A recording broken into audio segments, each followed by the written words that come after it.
And we're live. How we doing, everybody? Hello, everybody. Happy New Year. Coming to you live from 2026. Some say this is the year of the six, bro. You know why they say that? I do know, and I disagree. I need one more example. Take a guess. Take a guess. Why are people saying this is the year of the Okay, six? we've got GTA 6. Ooh, okay. We've got what's the other one? Forza GTA Horizon 6. 6. Forza Horizon 6. But that's it. That's about just it. 2 games. We need a third game for it to become the year of the 6. It's true. What It's is true. up, Nick Chin? Happy New Year. Well, if you're listening, what's another six title? What's another game with six in the name? Wait, Requiem? No, Requiem is 9, right? Yeah. We're not getting Persona 6 this year. We're not getting Elder Scrolls 6 We're this definitely year. not getting Elder Scrolls 6 this year. We That'd got be insane. Battlefield 6 last year. I don't know if I think it's the year of the 6 based off of just 2 games. That's true. I need like at least one more, preferably 2, but for sure. Yeah. Here, I'm well, gonna welcome go... everybody to our... Oh yeah, go ahead. You go ahead and on. Yeah, I'm gonna go do a little sound check, but why don't you tell people what we're doing here today? So I see. Yeah, welcome everybody to our year in gaming. This is one of Gabe and I's favorite things to do every year. As you all know, we play a lot of co-op games, and you guys get to see all that because we talk about it on the channel. That's the whole point. But what you don't know, or might know but don't get to see, is that we play a lot of single-player games. Like, just as many single-player games as we play co-op games, but we don't cover them on the channel. So this live stream is our one opportunity to kind of talk about that, look back on all the games we played this year, just kind of chronicleize it, and you get to hear about more than just the co-op games, the single player and multiplayer competitive games that we play too. This used to be a video that we would make, but then we realized how crazy that was to add on another video to our end of year schedule, which is already pretty jam-packed. And so we turned it into a live stream a couple years back, and it's become a really, really fun tradition that we both love. So we're going to go through some honorable mentions for the year, our top 15. We track all of our games on GG, and we actually give them all ratings. If you're wondering why the Co-op Bros don't have numbers in their reviews, it's because we just don't want to add that to the conversation, but you actually can find our numbers if you follow us on GG. So we'll go through what we rated the games in our top 15, and then we always like to do essentially like a secret superlatives, where we ask each other fun and silly questions about some of our favorite or maybe least favorite games, maybe moments from those games, or weird... I don't know. It's hard to explain, honestly. Yeah. You'll just have to, see it. When you get there. Yeah. So yeah, that's what we're doing today. We're very excited about it. If you didn't explain this, what's GG? Yeah, so GG, I mentioned this is where it's a website, but also mostly a app on your phone where you can track all the games you play. So you can track when you're playing a game. You can track when you've beaten a game, 100%ed it, abandoned it, shelved it. But then you can also make lists on GG. And that is what we do. We both, throughout the entire year, are always adding games to our said year 2025 for this one, ranking, and we rank every single game that we play in the year, both co-op, multiplayer, single player. It's all there. So we also leave little reviews there too, and like I said, that's where you could actually see, you're going to find out what numbers we gave some of the co-op games that we reviewed on the channel, which is kind of funny. No, I think you. And if you want to see that, you can go. It's like a social media thing, so you can actually go follow us on GG and see our ratings as the year goes on. So that's kind of cool. You nailed it. No, I think that's perfect. I'm playing what we're gonna do here when we go through our top 15 is I'll be playing some trailer footage from each game, but right now I'm playing the hype trailer that Jeff Keighley created for the Game Awards. It's a nice summation smart. I like that. Of everything coming from the year. But yeah, no, I agree. I think I have a lot of fun sort of ranking the games and putting them in my sort of personal list. I think it gives you a little bit of insight too as to what we both sort of look for in games as well, which is fun. I mean, it's kind of like a personal list where it's I feel like there's a lot of times where I'm kind of moving it around through the year. Sometimes I take it seriously, sometimes I take it less seriously.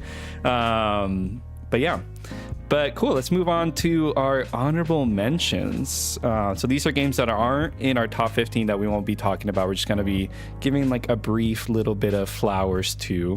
Do you want to start? Do you want to kick us off, bro? Yeah, I'm going to give 4 honorable mentions for games not in my top 15. 3 of them are co-op games. Those would be Peak, Neon Inferno, and Brave Escape. All 3 indie co-op games that we played that I think really surprised us with, like, despite their small scale, doing something really special. They made our top 10 for that reason, for the co-op games of the year. So yeah, I want to give them a quick shout out. They didn't make my top 15, but I all think that they did something really special. And then my 4th shout out is kind of funny. It would be Hyrule Warriors Age of Imprisonment. That one did not make my top 15. I actually was like a little bit disappointed in it compared to Age of Calamity, a game that I really love, actually. That's the original Hyrule Warriors that came before it. But it did make me really appreciate the Switch 2 for like the piece of technology it is, because that game runs at a buttery smooth 4K 60 FPS. And it's like, yeah, I play games on my PS5, and most of the time it's not going to be 4K 60 FPS for whatever reason. You have to choose between the two, either 60 FPS or 4K. And it's like, no, man, when the Switch 2, when you have like Nintendo backing it up, that little guy can actually run games at 4K 60 FPS, and it looks really freaking good. Yeah, so it just kind of reminded me, like, wow, the Switch 2, like, it's had like an up and down year for sure so far. But like the actual piece of hardware that it is, I very much appreciate. So those would be my 4 honorable mentions. What are yours? No, that's great. 2 of them I was thinking of making my honorable mentions as well, which would be Brave Escape and Neon Inferno. 2 games I just really, really enjoyed. But for variety's sake, I'll choose some different ones. Yeah, I think my first one would be Goodnight Universe, a game that didn't make my top 15, but was pretty close, actually. It's a little indie game that I played... mostly, I think I played all in the span of 2 flights, actually, yeah.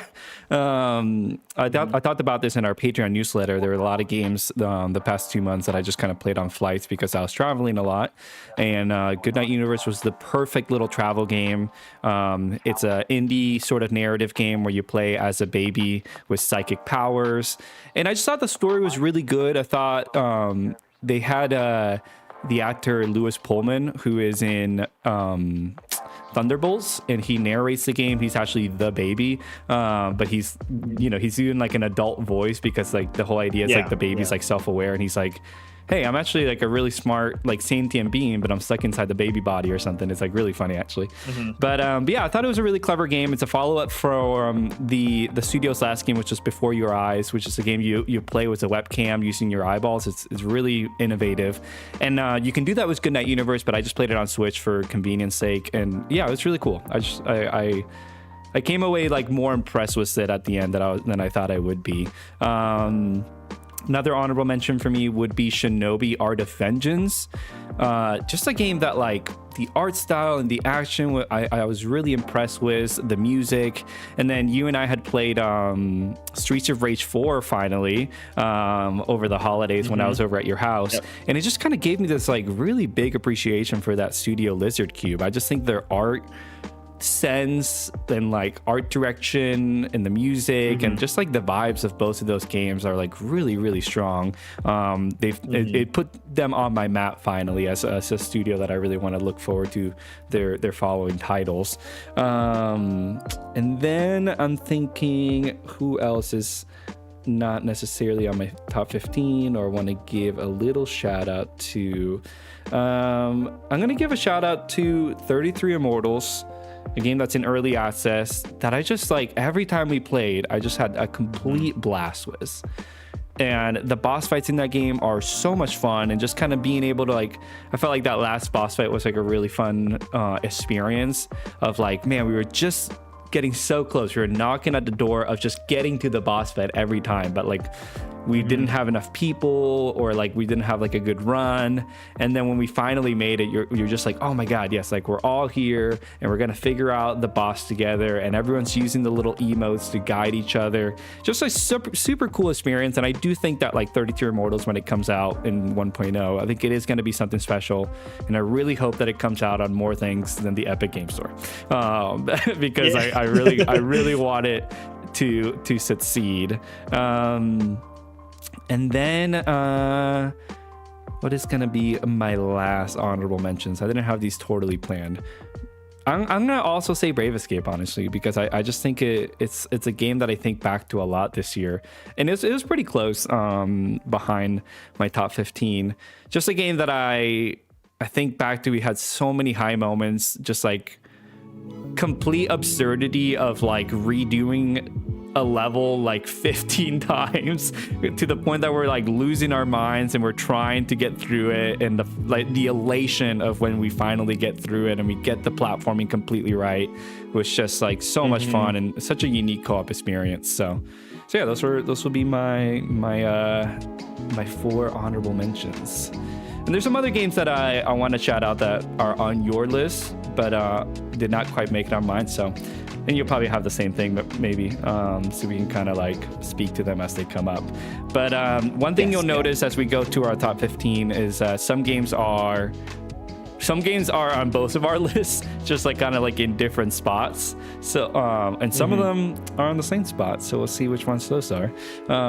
We have a couple of Connect 2s, not quite Connect 4s. We need 2 more people on this panel. Exactly. But we have a couple Connect 2s that we'll go through, which is exciting. So, but yeah, we'll go through, we'll kind of bounce off, like you'll go first, give me your top 15, your score, a little bit of a blurb on why this game was special to you this year, why is it on this part of your list, and then I'll kind of go to mine, and if we find a repeat game, we can kind of still speak to it as well. So, but I think that about does it, right, bro?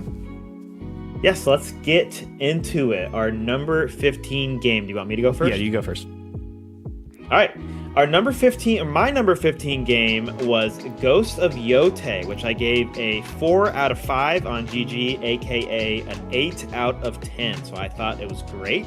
I believe Gabe also gave it a 4 out of 5, but it did not quite make it top 15. I think you'll notice that Gabe has a little bit more diversity in his list than me because he played a little bit more games than me this year. But Ghost of Yotei, what an odd one. I think the theme of this year for us is there's a lot of games that scored a point or two lower than we expected them to be. And it wasn't that they were bad games, it was just that we had higher expectations than what they ended up scoring. Yeah. And no game fits that bill more than Ghost of Yotei, where it's like Ghost of Tsushima is an all-timer for me. I keep a list of 15 games that are like my all-time favorites, and Ghost of Tsushima is very high up there.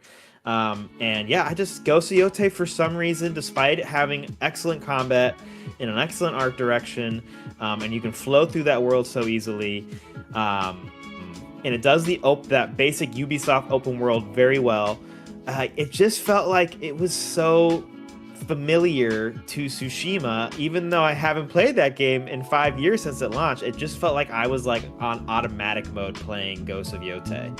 And it doesn't help that we both kind of felt like the story did not come together in the end. Yeah. It's crazy to me, like truly crazy to me, that Ghost of Yotei was very close to not making either of our top 15s. Yeah. It just barely sneaks in on mine, and I think that's mostly just because, like I said, I didn't play as many games as Gabe's. So it just kind of, it just barely squeaked in here, which is wild for us. And I know that we're maybe a little bit behind on the opinion on that, like score wise. But I just think it was just kind of an 8 out of 10. It was great, but it's not going to be one that I'm like super enthused talking about going forward, which is just kind of mind-blowing. And there's going to be a few games coming up where I say the same thing. So yeah, if you want to talk about it too, this is your chance to talk about Ghost of Yotei. You can mention what number it ended up on your list too. Yeah, this is my number 18. The 2 games above it, one of them was Goodnight Universe, actually. I think when I looked at it, I was just sort of like, I think what you said rings true for me as well. I felt like I was kind of on autopilot playing this game.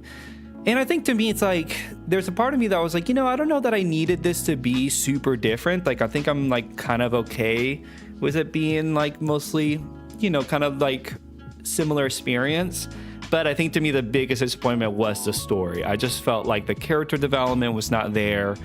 And that was one of the, like, I think that's a huge, like, dropping the ball in comparison to Ghost of Tsushima, that just had so many high narrative moments, just like so many moments of like, oh my god, like what am I gonna do? And I went back and watched some of those moments of Ghost of Tsushima, especially the decision at the end of the game, just like such a cool moment that I won't spoil here if you haven't played it. But yeah, I don't know, I felt like this one, it's weird because I like Atsu as a character, like on paper, but I don't know, like I just felt like they didn't do a lot of interesting things with her. And I wrote this in my GG review, which is that I kept comparing this game, and I think fairly, to Blue-Eyed Samurai, which is a show we both love, and it's an animated show on Netflix that's a samurai show. It's set in a very similar period, actually, with like there's guns and everything. And it's actually a very similar story, which is in that show, there's another sort of like vengeful samurai woman who's out for blood.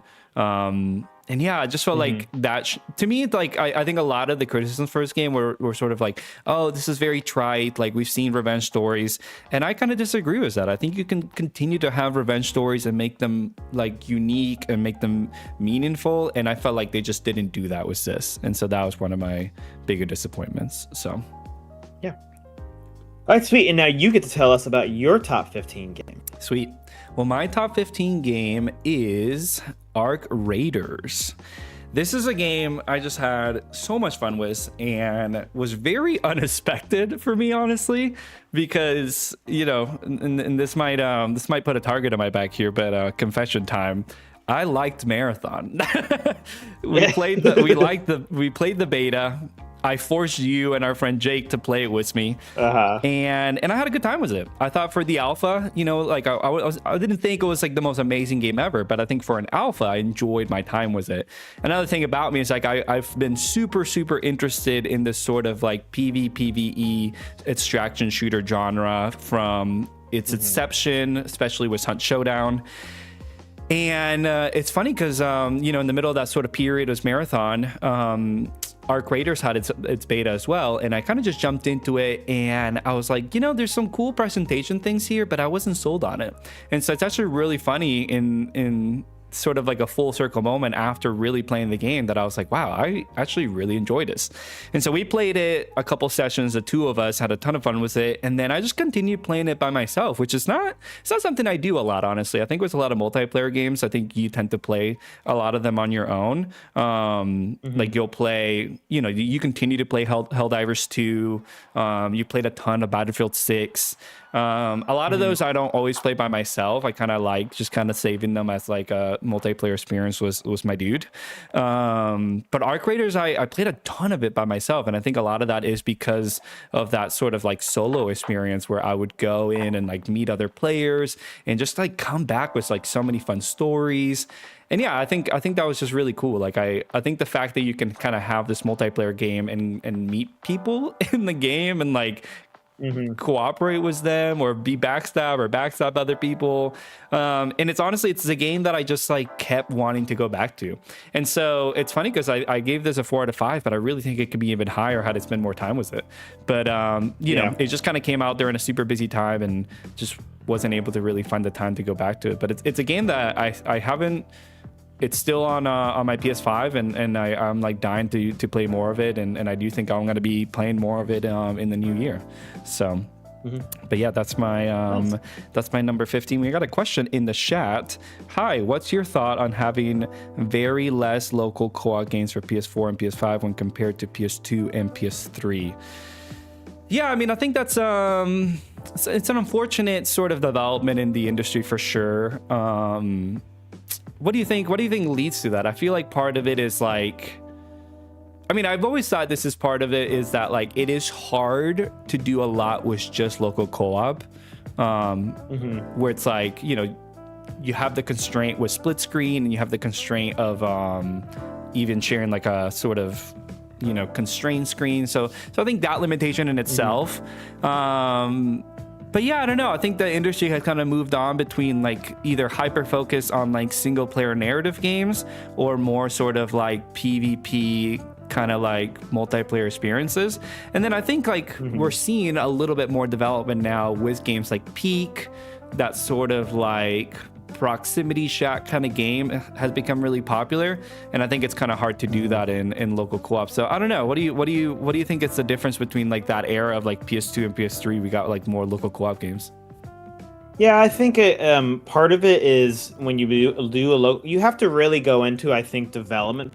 We're not developers, so this could be like totally out of turn. But it seems like, from what we understand, is that when you make a local co-op game, you have to go into development with that in mind, because there is like a large constraint that's put on the fact that you have to render the game twice over when you're doing local co-ops. And but I do think that a lot of indie developers have kind of like taken the torch and have kept local co-op going, and like that's what we do, is we try and be like, hey, look at all these local co-op games that, yes, we get there's not as many as there used to be, but they're still out there if you look for them, and they're usually done by indie developers. Yeah, so, I think that's a really good point, because if that encourages you at all, they are out there, they're just a little bit harder to find, and that's why we exist. So yeah, no, I think that's a really good point to tap this question is because I do think we used to get a lot more AAA local co-op games, because I do think that was also part of like, there were a lot of popular, I think during that era, there were more of those sort of like mascot games that I think were easy to kind of have in this sort of like local co-op way. But you're right. I think indie games have kind of taken up the torch, where like we just don't get as many AAA local co-op games anymore. But cool. Thanks for the question. All right, let's get into 14 here. Keeping my trend going of these games that were a little bit of a lower score than I expected, with Mario Kart World. So I gave Mario Kart World the 14th spot. I gave it a 4 out of 5 or a 8 out of 10.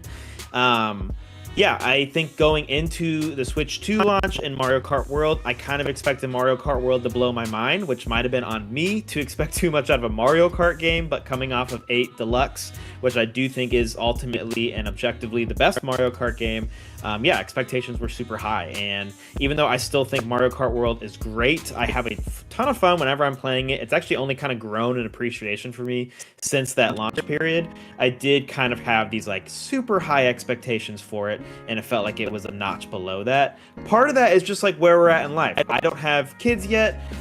You know, I have friends that are local and family that are local, and I did play Mario Kart with them, and that was my those were my favorite memories of it, and why it made the top 15, because that was always super fun.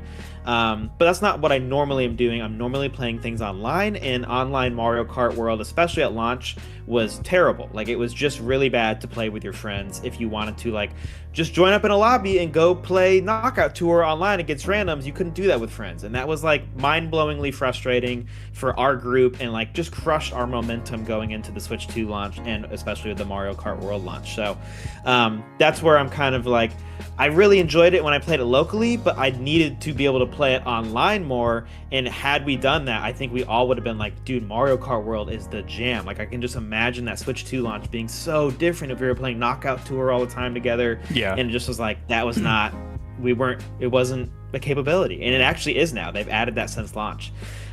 Which is sad, because it's like, well, the window kind of closed. I hope that one day when they do inevitably add DLC, then we will all come back together and play more Knockout Tour.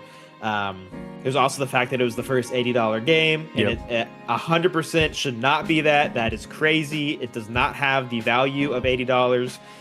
Maybe if they add DLC for free, but I highly doubt that. I bet the DLC will be paid, and I think that's ridiculous. It is not an $80 game.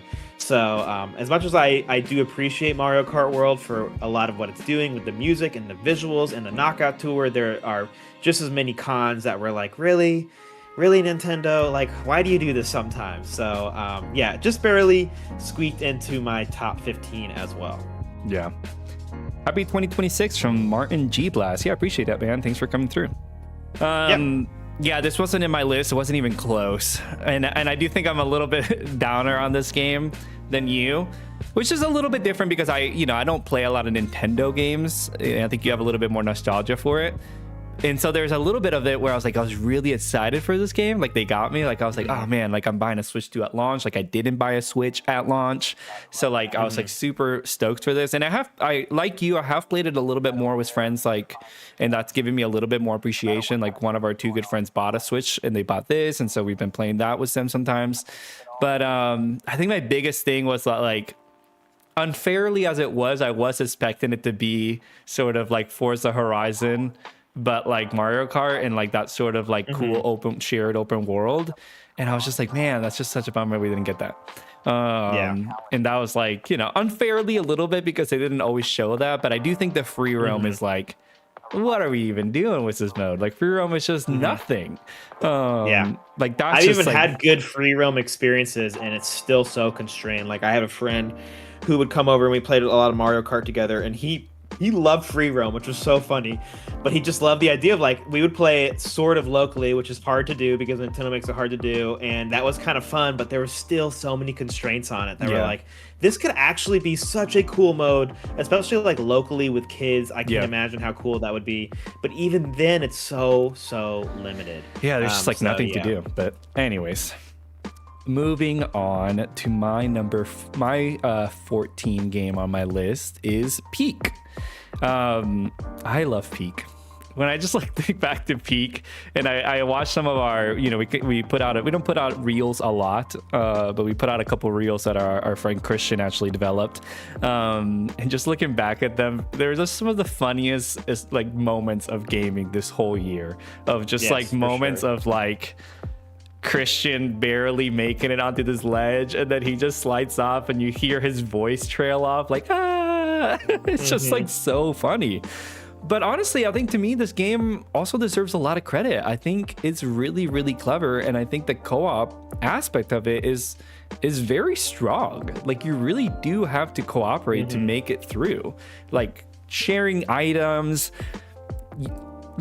communicating on like how much energy versus like your house bar do you have, using the sort of like pull up mechanic.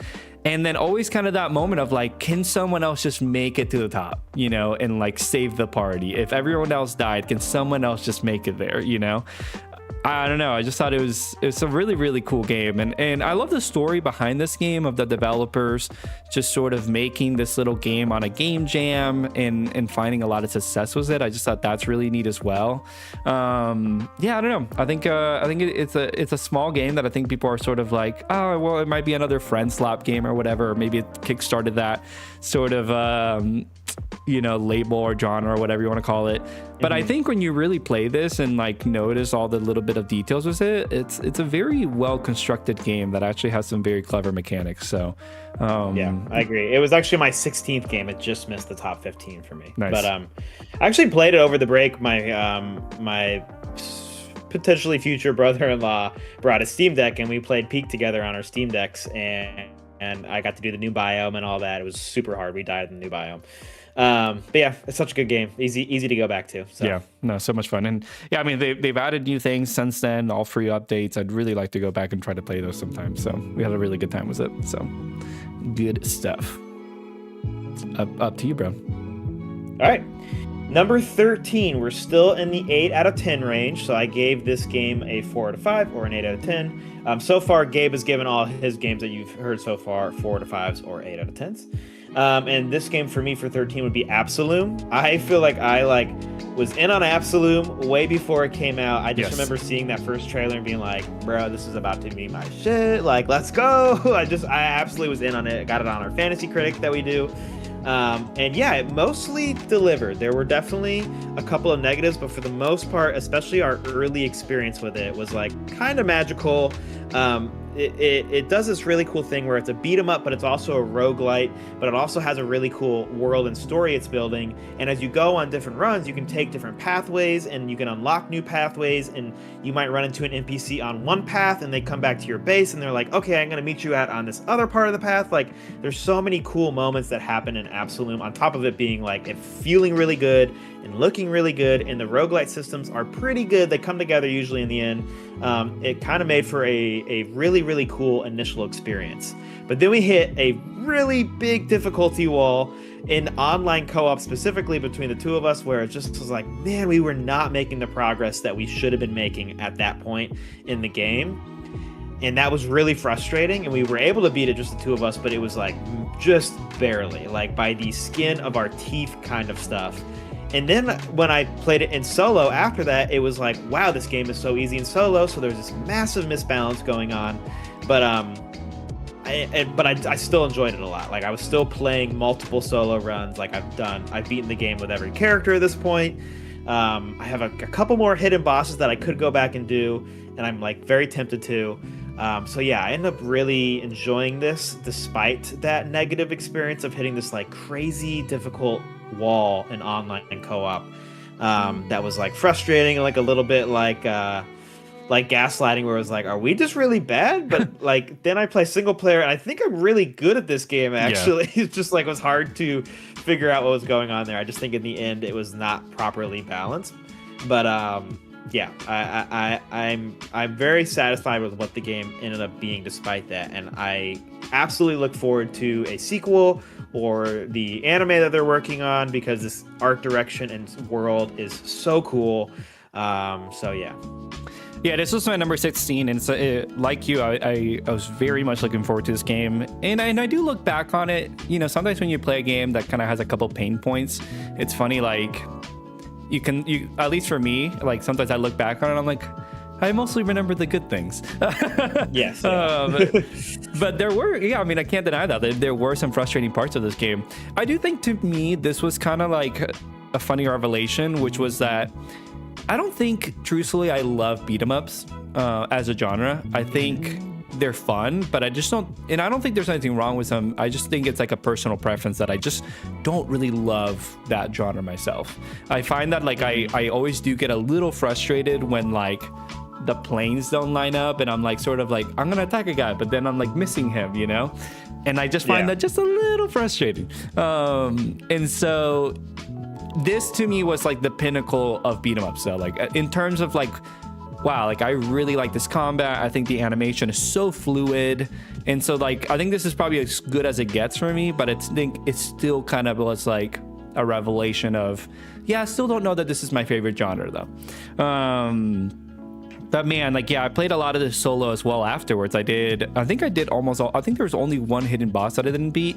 Like I did all of that top like dark area as well, and that was like a lot of fun. Like, and I had such a good experience just playing it solo and putting together some of the builds. So yeah, I think there was a couple of pain points with this, but I do look back on it fondly as well. Like those early hours are just so cool, just kind of discovering things and being like, wait, dude, let's run it back again because now we have the piece of the puzzle to do the side quests. Yes. Like that's so fun. I felt like that was really, really cool. So yeah, for sure. Cool. Alrighty. All right, my number 13 is Sunderfolk.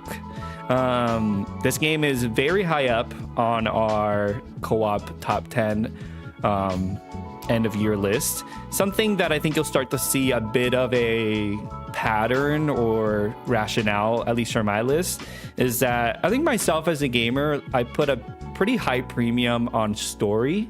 And so I think if a game has a really good story, in a lot of ways it makes up for even some gameplay being okay, or it's just kind of something I look in games. I think it's part of the thing I enjoy most about games, is just kind of having like a really good narrative. And I think that's what kind of holds Sunderfolk back, honestly, because otherwise I would put this pretty high up. I was going to say, you have to say that Sunderfolk has a good narrative, because I would actually say that's the weakest part. Okay, good. Yeah, that's kind of where I'm going. I was like, where's this guy going with this? To me, like that's kind of what holds Sunderfolk back, because otherwise this is such a stellar game and we had such a good time with it. And I very much stand by it being our number 3 best co-op game of the year. What's it, number 2 or number 2? I can't remember. 2. It was number 2, that's right. But yeah, I think it would have been a lot higher on my list had it just had a better story. I think that's kind of the weakest part of the game. But otherwise, just like, man, such a cool game. I think they found a really good balance of it being this sort of turn-based RPG. You play it on your phone, which is, you know, some people might not like, but I really encourage you to check that out because it was a really cool experience. But then I think the biggest surprise of it was that it had a lot of like deep strategy to it. Yes. Like so many moments in this game where we're facing a boss and we're kind of coming up with this like crazy like 5-step plan of like, I'm going to teleport Christian to this hex with my mage character, and then he's going to pick up his little flame things, and then Jake's going to like proc his one thing, and then you're going to push some of the enemies with like your little like shoulder barge move, and then that's gonna line up Christian to do like a crazy like fire line attack that's gonna take them all out in one go. And it was just like this like crazy like 4D chess, like we're coming up with this like master plan, and if we execute it, it's gonna be super hype. And I just did not expect having that experience from this game. I was like, I think I would have been just fine with just like this being like a mostly casual experience. But the fact that it does go to those places of like pretty good strategy was very satisfying. Yeah, I couldn't agree more. I'll talk about Sunderfolk in just a little bit as well. It's a little bit higher on my list. Yes. So that brings us to number 12. We're still in the 8 out of 10 range. So far we haven't given any games a 9 out of 10.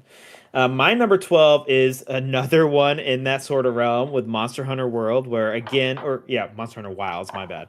I put it in the list here as World on accident, bro. That was me. But Monster Hunter Wilds.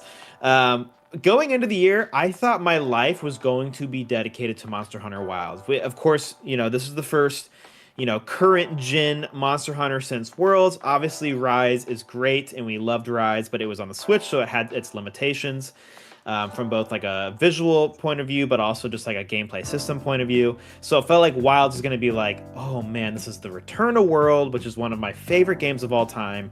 I'm going to give all of my time to this experience. And then we got into Wilds and it was like, why is the co-op system like so bad? And then we got into some of the battles and we're like, why is this game a little bit easier than it should be? And then we got into the point of where it was like, why is the performance so bad on PC? And like all this stuff was like, no, I want to love this game. Why is this all happening at once? And it was so frustrating, despite the fact that like when I was just playing the game and hunting with my boys, it was like still all of the good was still there. It was just like, why is there all these other things happening that are like keeping me away from what should be a great Monster Hunter experience? So to Gabe's point, I love a good narrative in a game just as much as anybody else, and you'll see that on my list. I'll talk about that a lot as we get to higher games. But I think if Gabe puts a slight premium over me on narrative, I put a slight premium over him on like thumbs to sticks gameplay. And Monster Hunter Wilds, I still love the feeling of the game. Every time I come back to it, I'm like, God, I love this game. But Wilds as a package had so many pain points that were just like, this should be like, I should be putting in 200 plus hours into this game. And it actually is the game I put the most hours into. I put 60 hours into this game. And it's just like, that to me is not enough. I should have been all in on this, and I just wasn't. So that's why it is sitting at 12 and not higher. That's why I only gave it an 8 out of 10. That's why it wasn't in our top 5 on the co-op video. Despite the fact that I enjoyed it, there were so many issues that made it like, well, I really hope that they figure this out by the DLC, because then maybe I can finally have my follow-up to Worlds. Yeah. Whatever this is not quite there, unfortunately. So yeah. Also, shout out to HS Steve. What is up? Howdy to you as well. Howdy. Yeah, this is one of my bigger disappointments of the year, and even then, it's still actually my top 20. It's my number 19 game of the year. But yeah, I echo a lot. You gave it an 8 out of 10. Or did you give it a 7? I gave it an 8 out of 10 as well. Yeah, 8 out of 10. Yeah. Yeah, and I echo a lot of what you said. I mean, I think to me, the bigger disappointment is like, again, like I think I like this game, but almost a lot of the things that I like this game have nothing to do with this iteration of this game. Like they just kind of have to do with the fact that it has I like this game more for the Monster Hunter part and not as much for the Wilds part, if that makes sense. Like, yeah. And it's disappointment because when we played the playtest or beta, whatever it was, it felt like there was something really cool that they were doing, which was that like, they had this sort of like ecosystem in place, and I remember they had that little bar where like you'd be able to track monsters based on like the time of day and certain things, and then there was that really cool moment, which was that there's like that lightning monster, can't remember his name, in that Ray Dow, that we sort of theorized, I bet he's gonna show up if we wait until the thunderstorms come up, right? And it was like that cool sort of like emergent gameplay of, okay, we're gonna wait it out. The thunderstorms are gonna show up in this area of the map. We got the menu pulled up, and then I think the Ray Dow is gonna show up. And I was like, dude, that would be so cool. And it happened. And then I just felt like we played the game, and like, what happened? Like that just wasn't the experience that we had. It was so linear. That whole mode that we played in the preview that felt like, oh my god, they're making Monster Hunter Wilds this almost like sort of like Breath of the Wild, but like an open zone organic experience where you're like really living in the world and like seeing these monsters in their environment, and you're in their environment, and they only show up at these. It felt like this very organic experience, and then we got to the final game, and it's like, oh no, this is just the same linear thing that it always is. Yeah, but kind of worse because I mean, I think letdown. at least with World, like it felt like you had that like element of like. Again, I think the background of Monster Hunter has always been more of an arcade experience, but then World kind of took it to this place that was like, oh, we're going to take this really seriously, and you're going to like feel like you're hunting the monster through like its habitat, and then ultimately ending up with like its lair kind of thing. And it's like, wow, that's like really cool. And it just kind of felt like you had more of a connection to the actual like environments in this game, in World, and then I just felt like you didn't have that in this game, which I felt like was a step backwards. Like the environments were there, but like all you were doing felt very like box standard of just sort of like I hop on my mount, I press up on the D-pad, and then I go, you know? And I just felt like I didn't have a relationship with the environments, which then made the world like just not feel as integrated with the monsters, which I think that was like the coolest part of World. So I think when you compare this to World, it just felt, I couldn't help but feel like disappointed. So yeah, and Rise was just also such a good game too. So it's like even Rise, you're also kind of like, well, that was also a really good entry. So I think I do think I'm with you though. I do think that like with like their big like Iceborne level DLC, that they could really kind of be like, all right guys, like this is gonna be the Monster Hunter you really wanted it to be. At least that's my hope. Maybe it's copium. We'll see. Yeah, that's the hope. So, cool. My number 12, correct? Yes. Yes. My number 12 is Battlefield 6, a game that I don't know that I was going into the year thinking like, yeah, I'm gonna play a ton, just a metric ton of Battlefield 6. And then I just felt like when it came out and I was like looking at gameplay, I remember texting you, I was like, hey man, I think we got to get into Battlefield 6. Like, I think we got to go. And I mean, you and I liked Battlefield 1 a lot. That was the last one that we played. We had a really, really good time with that game. Hey, we got to buy this game. Yeah, yes, exactly. Yes. So it's like, it felt like, wow, like, it felt like when this came out and I was like actually seeing it for what it is, and it felt like it wasn't like a 2042 thing. I was like, okay, yeah, like I think we got to get into this. Like I think they've landed the plane. It's going to be really cool. And yeah, like we had so much fun with this game. So many, I think the thing that my biggest takeaway for this game is that it just always felt super cinematic. Which is really cool for a multiplayer game. I just felt like we were always coming out with these stories. You had it at one point, I think you're comparing this to Arc Raiders, and you were saying like where you could kind of have these matches in Arc Raiders that like maybe not a lot happens. You always feel like something exciting is happening when you're playing Battlefield 6. And I agree. Like, I think they crafted these maps and these classes and all the tools up in your arsenal to be able to have a lot of really exciting moments. And I was super impressed with that. I think the maps especially are just super, super impressive. I absolutely love the New York maps. I think they're some of my favorite multiplayer maps I've ever played. And then we had a lot of fun with Red Sec recently too. So yeah, it was really fun we played a lot of different multiplayer games this year, which isn't always something that we have a lot of time for, between playing single player games that we want to play and then also playing co-op games for the channel. We didn't always make a lot of time for multiplayer experiences. But then I think this year just had so many really stellar experiences that we couldn't say no, and this is one of them. So yeah, and this is a game you'll be talking about later in your list as well. Yes. Cool. Speaking of which, getting into 11 is when you'll start to see that I have some games that are higher up than Gabe. So, for instance, my number 11 is Sunderfolk. I also gave it an 8 out of 10. We're still in the 8 out of 10 territory. I echo everything Gabe said. I do feel like the story was the ultimate detractor. It just like was not interesting, but everything else about the game is so good. I really love the phone integration. 90% of the time, the phone integration was like, this is really sick. There's 10% of the time you'd be like, I feel like I'm not hitting where I need a hit, but 90% of it all. But yeah, there was also just other parts of it outside of the combat that was great, of like going back to town and doing all the stuff in the funny things in the game. You can name things, you can name your enemies funny names. So like all of that was made for a very memorable experience where it was just like we were always goofing off, but then like also working together really well. And yeah, Sunderfolk is just like one of those co-op games that I think we're going to remember for a long time because of that. So yeah, it's my number 11. I really enjoyed it. Love that. You broke up a little bit there, but I think we got most of it. In case you can do something with like your internet, like prioritizing thing. I don't know if you did it already, but okay. Yeah, let me see. You go ahead and talk about your number 11 in the meantime. No, perfect. Well, my number 11 is a game that you showed me. Again, we play a lot of the same games, obviously, just because, you know, we're best friends and play a ton of video games.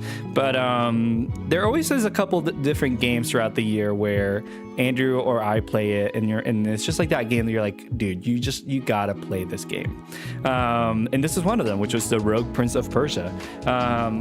Andrew loves roguelikes. This is very much his bag, and he had played the other sort of Prince of Persia game, The Lost Crown, which you really enjoyed, and I haven't beaten quite yet. But yeah, you played this when it came on to 1.0. You're really excited for it, and then you just spoke of it so highly. And then there's a little bit of a window before Hollow Knight Silksong came out that I was like, you know what? I think I could beat this in time.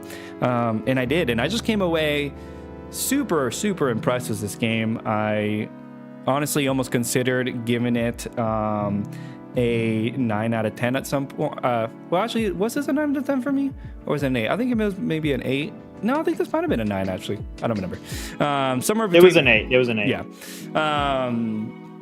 But yeah, I mean, I really considered rating this pretty high. I can't really say that it did anything wrong. My biggest takeaway was this game. Again, like I said, I really like story in game, and I like when games are able to have like a really strong narrative, but also marry that with really strong gameplay, especially when the gameplay and like kind of reinforces the story. And that's one of the coolest parts about this game is that, you know, again, it's a roguelike, but you kind of have these little different levels that you go to. And in each level, you'll like uncover sort of like a bit of like a quest, if you will. Like you'll find a character and then they'll say like, oh, hey, like if you need to rescue me, but you need this piece. And to get this piece, you're going to have to go to this other level. So then you need to go do another run, and then they'll like show back up in like your hub. I just thought that was really, really cool. And then I just think the gameplay was insane. Like the art style is so cool, where you're kind of able to run along the walls and like kind of slide, and you kind of go into this sort of like flow state sometimes with this game, where you're just like chaining moves together, you're backflipping over enemies, you're kind of running along the walls, and it's all super fluid. So yeah, I really, really enjoyed this game. It was definitely one of my favorite surprises of the year. I'm really glad that that Andrew was able to recommend this. But yeah, while he figures out some of this, okay, no, you're back actually. But yeah, I think that's about everything I have to say about this one. You're kind of good right now, actually. So my internet says it. Okay. Yeah, I don't know. My PC's been funny this morning for some reason. No worries, dude. Okay, cool. That brings us into the official top 10, which is very exciting. Let's get it. But we're still in the 8 out of 10 territory. I feel like we gave out less 9 out of 10 this year than in the past. I know I did, at least. No, same. But with that said, my number 10 game actually was, believe it or not, Clair Obscur Expedition 33, which for a lot of people is probably like, wow, your 10 game? That should be your number 1 game, or at least in the top 3 or whatever. Yeah, we played Expedition 33 when it came out. And I feel like for me, I really, really struggled to connect with the combat. I've played plenty of parry games throughout the years. Sekiro is like one of my favorite games. I played that just fine with parrying. I played Nine Souls last year, very tough parrying game. I'm trying to qualify myself. I'm a good gamer. I play a lot of these parrying games, and I cannot connect with the parrying of Expedition 33. And it was funny when that game came out, there were memes about like how enemies would be like, you thought I was gonna go do a little dance. And it's like, I feel like we all kind of collectively forgot about like the parrying in that game was really difficult. So yeah, I just didn't connect with that. I was getting really frustrated. And so I put the game on the story difficulty, which made the fights a lot easier, but unfortunately then disengaged me from the RPG elements. The RPG elements in this game are fantastic. I really liked the builds you could create with different characters, giving them different abilities, and the whole, like, I think it's called like Lumens or Lumos or whatever the system was. I'm sure everybody knows the name of it. I can't remember off the top of my head. So I wasn't engaging with that as much because the game became too easy. There was no happy medium. I really wish this game, and some games do this, where like you can just change the parry to be easier. That's what I really needed in this game, and it didn't exist. So because of that, I still loved Expedition 33 for the art, the world, the music, and especially the story. This is, to me, the best narrative of the year, potentially one of the best narratives I've played ever in video games. And that's why, despite the fact that I just honestly did not connect with it from a combat, an RPG, or a side quest point of view, I actually beat this game in probably like record time, like not trying to. I beat it in like 24 hours, which is actually pretty fast for this game. So yeah, that's why it's not higher up, and it's just number 10, despite being Expedition 33, one of the biggest games ever to release. Swept the Game Awards. It's only number 10 for me, and that's my explanation for it. So don't hate me too much in the comments later when you go back and rewatch this. No, I think that tracks a lot, and I'll echo some of that later in the list as well. Gimli in the chat goes, just want to pop in and spoil Stranger Things real quick. JK. Adam, he always comes out with some fire comments. Love this dude. Happy New Year to you as well. Cool. But yeah, moving on to my number 10, a game that I haven't really seen in anybody's top 10, to be completely honest, but it's a game I just really like, so I'm just gonna I'm gonna send it here. This is Lost Records Bloom and Rage. It was the other episodic game to come out this year. This one didn't do as well, but I have seen it still get a couple flowers, so maybe I'm not alone here. But background for this is I've always been a big fan of the Life is Strange games, and in general a lot of Telltale games as well that are a little adjacent to those games as well. But and yeah, this is made by the people that make Life is Strange. I did not like the last two Life is Strange games. I mean, the last one I actually did not play, but the one before that, I don't remember. It wasn't even like episodic actually, but it got like a big nom at Game Awards. I didn't really enjoy that one as much. So I was really looking at like, can this be like the real like evolution of this style of game? And I really felt like it was. To me, this game is really cool in terms of the story, but then also the gameplay. I think a lot of these games are very light on gameplay, which is okay. I think that's kind of par for the course for what they're trying to achieve. But I think they found like a really nice little gameplay hook in this game. Basically, the story revolves around this group of friends, and there's two timelines in it. Part of it is the summer that they spent in the 80s, where they all met and kind of became best friends. And then there's a little bit of some supernatural things that happen. And then the other timeline follows them as adults, sort of meeting up on the anniversary of these events and how much their lives have changed, and some of their relationships are a little bit strained. And I think that's a really good narrative hook, because you're always jumping between the two timelines. You're kind of getting this context as to like where some of the girls went in life. But in the 80s timeline, the gameplay revolves around your character, who's really big into like movies and like sort of like an aspiring filmmaker. And so the game will have you sort of pull out your camcorder and record these little moments. And then it always, so you're like literally recording moments, and it's prompting you to do that. But then the cool part about it is that it gathers all your little moments and puts them into this sort of like edited like home video. And it honestly is really cool. Like, it just does it in like a really subtle way that I was like, oh, whoa, that's actually really cool. And it kind of encouraged me to kind of get into my shots, and like I would like crouch as the character and like get these like cool little cinematic shots. So that was just like enough gameplay to me that like the Life is Strange games just maybe didn't go for. And yeah, I thought the story was really touching. I think I related a lot with the idea of like just kind of having, being grown up, and the ways that like friendships sort of change, and you can kind of move to different places. I think, on a personal note, like I've moved to a different state in the past couple of years. So like I can relate to like missing a lot of my friends from back home, in the ways those sort of friendships change, but then also the ways you can kind of find a way to still connect and stay friends. So I think that kind of just hit me on an emotional level as well. But yeah, I think it's really cool. I think a lot of people didn't love the first chapter and then also having to wait for the second chapter. But I think if you played it all in one go, you might find that it's a better experience. So that's my little shout out to Lost Records, Bloom, and Rage. Nice. All right. That brings us to number 9. Okay, this is a funny one. So Gabe and I, at the beginning of the year, both kind of without really meaning to, ended up playing Kingdom Come Deliverance 2.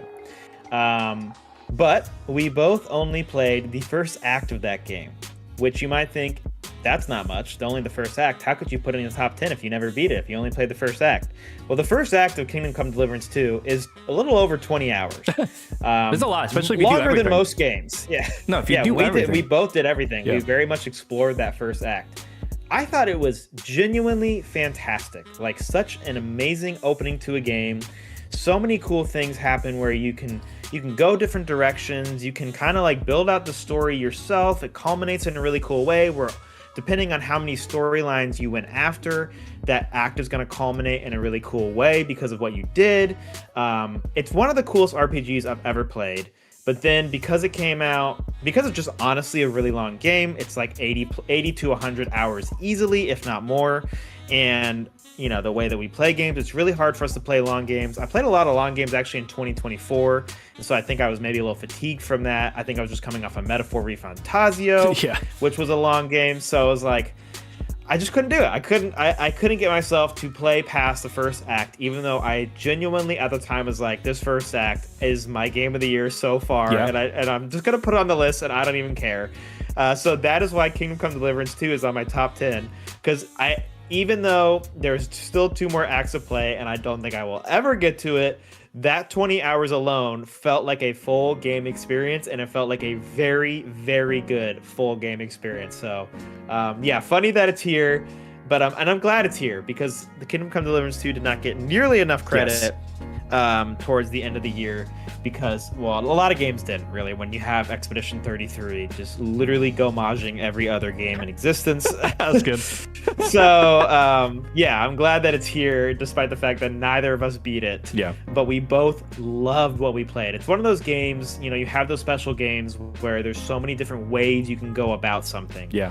Blueprints, we actually both played Blueprints. Neither of us connected with it as well as other people did, but it was similar to Kingdom Come Deliverance, where we both were calling each other and being like, how did you do this? Oh, I did it this way. Yep. And you made that decision, but I made this decision. Like, both of those games really hit that. And especially KCD2, we would spend we probably spent in that first act like multiple hours just on the phone being like, oh, you did this? Well, I did this and this happened. So yeah, we talked a lot about that game. Yeah, I wish that somehow it was half the length or I just had a ton of free time, because I would love to go back and play more of this, but I won't. And I'm still gonna give it its praise. So no, I love that. Yeah, I like to think that I could carve out some time next year. I don't know, man. Maybe we do, but it's unlikely. It is hard to go back to a game this big.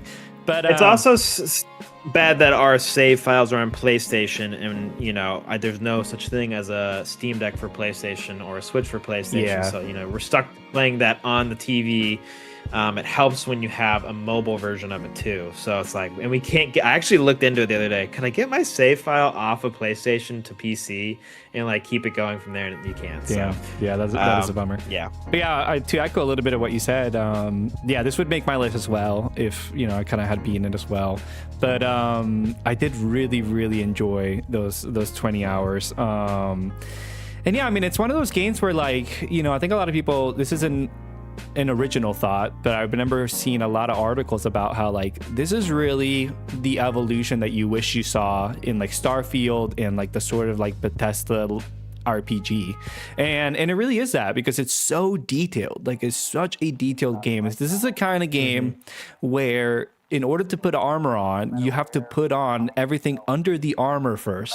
Like that is how detailed this is. You can't put on like the pauldron unless you have like the gabison on. And that's like crazy. Like I had to get into like the like minutia of that, but like you feel so like in the character because of that. And again, that's like the point. It's an RPG, it's a sim like kind of game, and they really succeeded in that. I would like to try to carve out some time for it. But yeah, we got another comment saying, have you guys tried out Where Winds Meet by any chance? Would love to get your take on that game. Didn't see it covered on your channel. No, we have not played that yet. I know that's really popular. That's a free to play one, right? Yeah. Yeah, I'd like to see if maybe we can carve out some time. There's a lot of games on our backlog from this year that we just didn't make time for. Again, so many games to play. But I know that and the Rift Breaker are two games that a lot of people comment about. So every year we try to maybe, if we can find some time, we try to look into the backlog and see like, okay, can we carve out some time for something? So we'll definitely keep it in mind. Thanks for the comment. But cool. Moving on to my number 9. And that game is Death Stranding 2 on the Beach. And I'm going to echo something you kind of said as your theme, a little bit of like a low-key theme of the year for games for you, which was that some games you felt like just kind of underperformed in your opinion, or what you thought they would be. And I do feel that way about Death Stranding 2, to be honest. I thought Death Stranding 1 is one of my favorite games of all time, like genuinely my top 5, I'm pretty sure. Just unique experience outside of like narrative. Another thing I really look for in games is innovation, just like a different kind of gameplay feel, a different kind of gameplay loop, just something new. And Death Stranding 1 is unlike any game I've ever played, obviously. And yeah, I think to me with Death Stranding 2, it's a little bit of like the novelty kind of wore off. Like I don't think it felt innovative enough. And I kind of wish that I almost kind of wish that this was Death Stranding 1. I kind of wish that like this had been Death Stranding 1, was a little bit more of like Death Stranding 1 story, I guess, because the gameplay is cool and I like that they go to different biomes, and it's easily the best looking game I've ever played by far. Like it just looks gorgeous. It looks hyper real in some places. And I didn't think the story was bad, but it just wasn't as good as the first one. It just kind of got a little too convoluted, which was weird to say because like Hideo Kojima games are convoluted by nature. But like in this one, it really kind of went like, I don't know, man, Kojima, you're kind of like, you're whack, dude. Like you're going places that you shouldn't have gone to. I don't know. Still though, like I still did have a really cool experience with this game. And I mean, it's hard to beat that sort of like, this game, I think it makes you feel like you're kind of on a backpacking trip. And those moments where like, one of my favorite moments in this game, you're crossing like a sierra. So you're like kind of stepping through like very narrow ridge of, rock, I guess. And then, this game does this thing where when you're kind of walking, they kind of will play like a specific track of music. And some of these are like just music that like Hideo Kojima handpicks for this game. And some of those are like the coolest moments because like it feels like you're playing a cutscene, but it's like not a cutscene. It's just your gameplay, but he tries to make it feel like it's just like this really cool cinematic moment. And there's a couple of those in this game, not as many as I would have liked, but there are some of those, and I just really enjoyed that.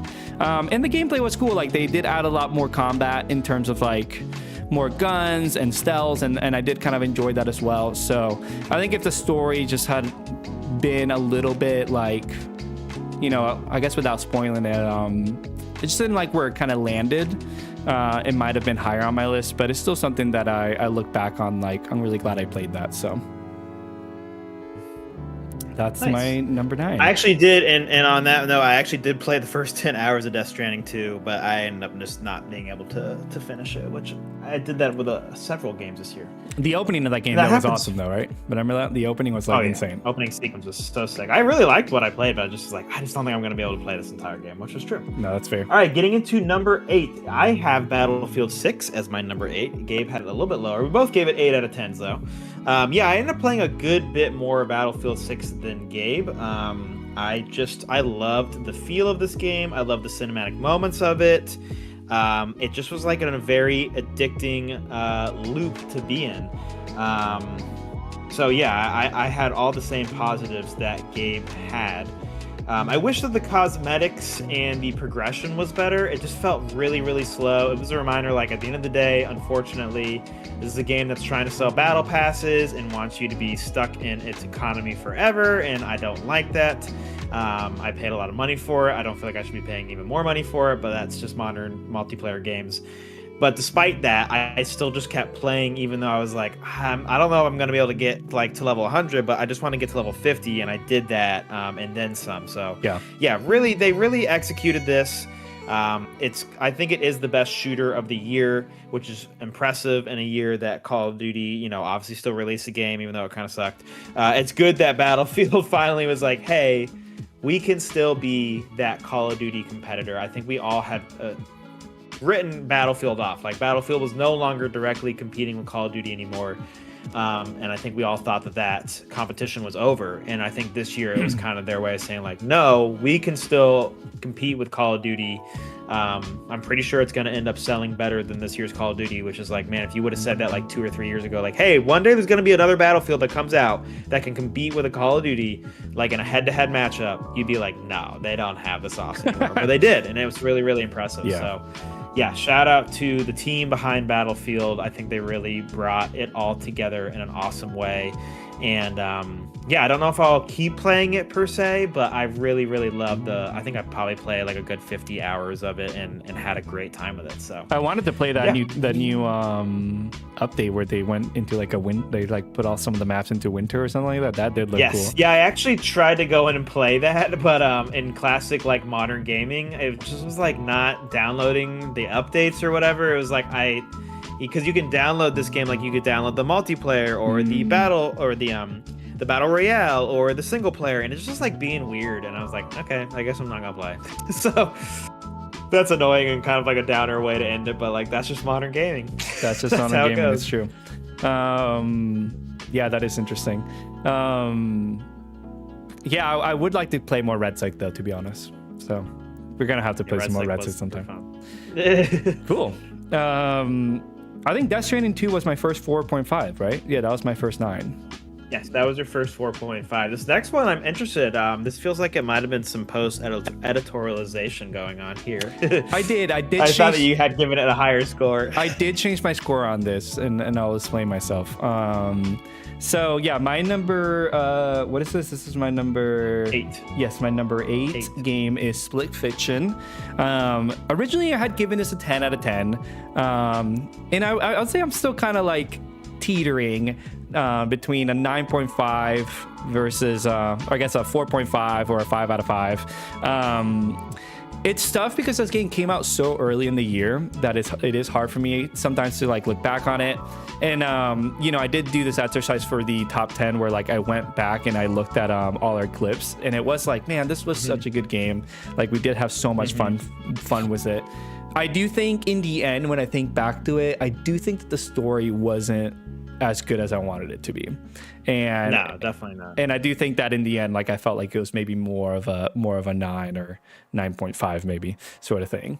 But yeah, I mean, I still stand by the fact this is the best co-op game of the year. Like, when I look back on those clips that we had, we just had so much fun with this game, so many hype moments. It was like, again, nonstop. And they really brought like a lot of creativity. And again, I think back to this, it's like, in a lot of ways it is better than It Takes Two. I don't think that it's better than It Takes Two in every way, but in some ways it is. I think like a lot of the visuals are so much better, and a lot of the action is like a lot more like strong and a little bit harder as well and demanding, and that was cool. Like, I remember when we went and previewed it, that was one of the biggest takeaways, was like, oh, this is like definitely a bit of a step up from It Takes Two in terms of like difficulty.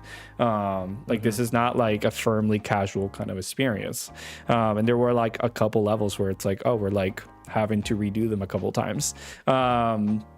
So yeah, in the end, it was a little bit lower, but I think, again, when I look back into like, this is my personal top 10, again, like kind of what I said earlier, like I do put a premium on story. And I do think like all the the next games on my list all had like just phenomenal storytelling that I think it was hard for me to kind of put this above those games. But I do think this is a must play, and it's an experience that I look back fondly. Like there weren't really many pain points outside of just like the story being a little bit trite and maybe just kind of wanting a little bit more out of the sort of like, oh well, like the villain is like this high-tech guy, and like that just felt very tropey. So was it better than like having the book? Yes, but I think like when I look back to like It Takes Two, like there were some emotional moments in that game. Like there was some moments. There was an emotional core to It Takes Two that was missing in Split Fiction. Yes, exactly. I think that's like the best way to put it for sure. And I wish I would have been able to connect with the character, which my chosen character was Zoe, which I feel like I have a lot in common with. You know, she's a dark horse. She's super edgelordy. She's a big city girl. Like that's me. Dark horse is a stretch, but okay. All right, let's move on to move on to number Our 7. number 7. Our number That's 7. exciting. Yes, we do finally have one where we are aligned. We both put Dispatch as our number 7 game. We pretty much played at the same time. I think I played it right after you beat it. Yep. It's like a weekend level game, so we both beat it in a short amount of time. Yeah, I loved the narrative of Dispatch. It's easily my second favorite narrative of the year. I still think Expedition 33 had the best narrative of the year. Much deserved Game Award there. But Dispatch was like, again, if Expedition 33 was by far and away the best narrative, there still wasn't anybody even close to Dispatch, I would say. Dispatch was such a good narrative. I love the characters. The voice acting was incredible. The animation was incredible. And I would say I connected with that... with the gameplay loop like pretty significantly. I was pretty much immediately bought into the whole like, oh, I get to dispatch these heroes.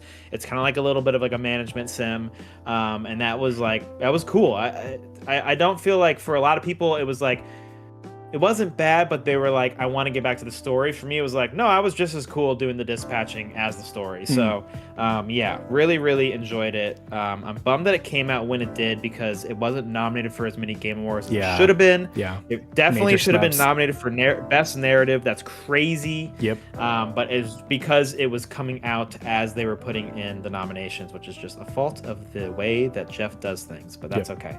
What are your thoughts on it? Anything different? Yeah, I mean, I want to echo a lot of what you said, but also it's funny because you say that you were immediately bought into the gameplay. I was not. I was looking forward to this game a lot, and then funny enough, actually, I had played the demo of this when it came out pretty early before release, and I was considering getting it for Fantasy Critic, but I just did not vibe with the gameplay at all, and I thought like it was not going to score well because of that. I took the L there because it did score pretty well. Would have been a pretty nice pickup actually. So I was totally wrong on that part, and then I was also wrong in the fact that the gameplay actually did grow on me by like I think by like the second half of episodes. I think there's 8 total. I was like very into the dispatching, and I was like, oh, okay, like this is really cool. Like I'm leveling up my guys, I'm unlocking like their like other abilities, and I'm thinking about like who do I want to send with who to proc their ability. There was something there actually. I think to me, I didn't love the other gameplay, which was the hacking stuff. I could have done without that. Yeah, that's whatever. But that wasn't like enough of a detractor at all. But yeah, I mean, I thought the story was super strong with this game, which is really saying something in a world where, you know, we've had a lot of superhero stories. Obviously, we've had the, you know, first phase of MCU, Avengers, like very good. Then we've had Invincible, I think is very, very good. We've had The Boys that I also really enjoyed. We've had a lot of great superhero media. And it's kind of crazy to have Dispatch come out and it be kind of like a different take on that and still come out and be as strong as it is. I was very bought into this stuff.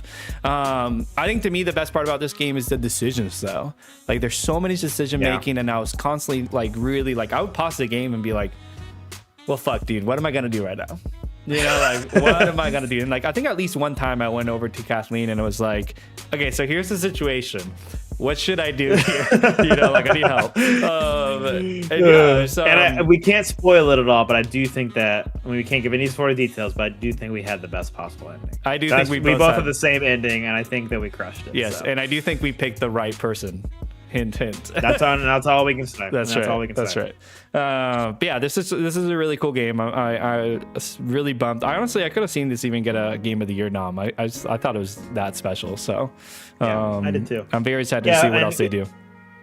Important to mention that we're now in 9 out of 10 territory. So yep. I also gave this a 9 out of 10. Gabe's last couple games would have been 9 out of 10s. This is my first one that I gave a 9 out of 10. So very cool. Very cool. All right, moving into number 6. This is where I had Rogue Prince of Persia. As Gabe said, I played it before him. I had like a magical weekend with it, and I was like, dude, this game actually slaps. You need to go play it. And he agreed, which was nice to know. Rogue Prince of Persia was really, really cool.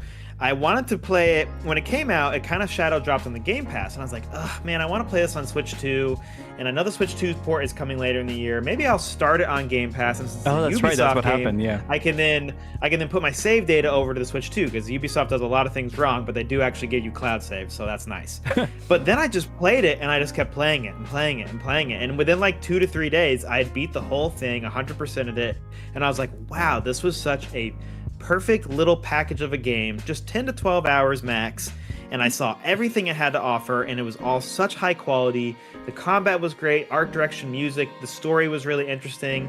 Yeah, I just loved it. I felt like it was the perfect example of like, this is how you can make a roguelike that delivers a story within 10 to 12 hours. Like, yep. If you're learning how to make roguelikes in the future, I would look to Rogue Prince of Persia as the example of how to do it. It's very much in the vein of Dead Cells, because it's made by the same people who made all the DLC for Dead Cells. But I feel like this to me is the version of Dead Cells I always wanted, where it's more focused, it's a tighter runtime, and there's actually like a story behind it that makes you be like, oh, I want to go down this path now because I gotta figure out what's going on with this character, and that'll help me figure out what's going on with that character. And I want to face this boss because of what happened with this character earlier. Like, that to me, it helps you really get through those runs and make you want to keep going beyond just the fact that the combat was really fun too. So yeah, I think that this game was criminally underplayed. It came out just before Silksong, and that's kind of the problem. So yeah, definitely, if you're hearing about this for the first time, or you heard about it but you weren't sure, like, I really encourage you to go play this game. I think it is awesome. So yeah, massively slept on. Could not agree more. Cool. Let's move on to my number 6 game. This is, I think, out of any game on the list, I am begging people to play this game. I think this talk about criminally underplayed. Criminally underplayed, criminally under nominated. I think this game is so freaking cool. I cannot believe how snubbed it was. I know we've had Silksong, Hades 2, and Expedition 33, which is, so many games didn't get their due because those games were kind of sucking up the oxygen to, sometimes a good degree because they were amazing games, but so is this game called The Altars.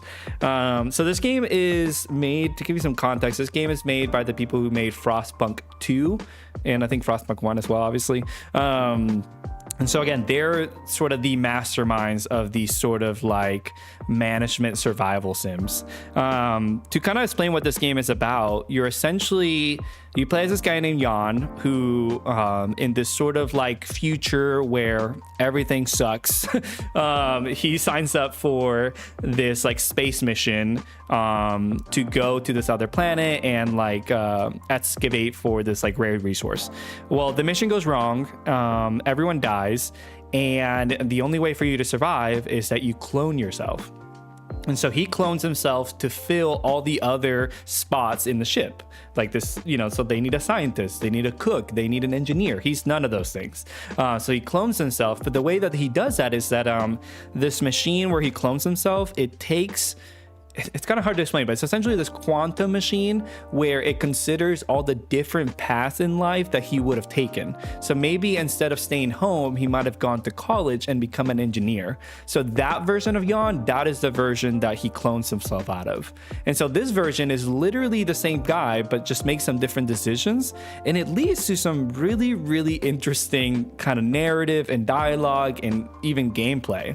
The gameplay itself is really cool. If you remember, maybe the easiest way to put it is there's that Fallout Shelter game that came out a while back, which is that like it was this sort of like survival game, and it's all kind of told from this perspective, and you kind of see your character go through all the little cells. So that's kind of what this game, the gameplay is like, where your ship is like the circle, and so in your ship you kind of have all these different modules, and so you move between the modules, and you have to assign some of the different altars to the different modules to kind of be like, okay, here I need to put you in the kitchen to make food for all of us so that we could survive. I need to put the guy in the engineering room to like make more shit for us. But then the other side of the gameplay is that you go and actually explore the planet, because the game is kind of told on 3 different acts, and like the overall story is that you're trying to escape the sun. Essentially, the sun is gonna like burn down the planet, and so you need to move your crazy big wheel of a ship to like the other side of the hemisphere in order to survive. And then there's other story things that I won't get into. And so every act you have to go out into the planet, and there's some sort of obstacle that you have to like figure out, type of thing. And then again, everything kind of feeds on itself, because you're having to like, you know, gather resources from the planet and then feed them into your ship, and then all your altars, and then grow new altars. It's just like a super efficient gameplay loop. But again, like the gameplay is amazing, but the story is like so freaking good. They make you like do a lot of crazy decisions, because they really go into the morality of like, what would it really be like for this guy to kind of like hatch these versions of themselves? And then some of the altars are kind of like, well, dude, like, why are you the captain? Like, I'm more qualified than you. And also like, what's gonna happen when we go back home? Like, are we all gonna live happily ever after? Do I have a life out there? And it's like, I'm like, bro, I did not sign up for this. I'm just trying to play a game. Like, this is crazy. This is another one where like I went over to Kathleen and I told her some of the decisions that I had to make, and I'm like, what would you do? Like, what should I do? Like, you know, so there's multiple endings. And again, I think this is one of those games to me where it's like, it's a perfect marriage of game mechanics and story, and just everything kind of builds on itself. So yeah, I would really highly recommend it. I'm pretty sure I played this through Game Pass. Yeah, I definitely did. So it might still be on Game Pass. Don't quote me on that though. So I would very highly recommend you check it out, because I was very, very impressed with it. One last little story I'll say was this, is that I actually had to take a break from this game because I ran into a game-breaking bug. I played this kind of like around the time that it came out. So there's this game-breaking bug for the Xbox version, and you know, the way patches and bugs kind of work is that a lot of times they fix things on PC before they fix things on Xbox and other consoles. So I was like, I was pretty frustrated, because I was like, man, I want to go back and do this sucks. And then what I ended up doing was I read a bunch of Reddit posts, and I found that if you just like go back a couple saves and avoid doing the specific thing, it won't trigger your bug. And so I did that. I literally went back, like I think I like lost like 3 to 4 hours of the game. But I was actually really happy to do that, because then I was like, okay, I know what's going to happen in this act, and I can do it even better. And I was like really satisfied by that, actually.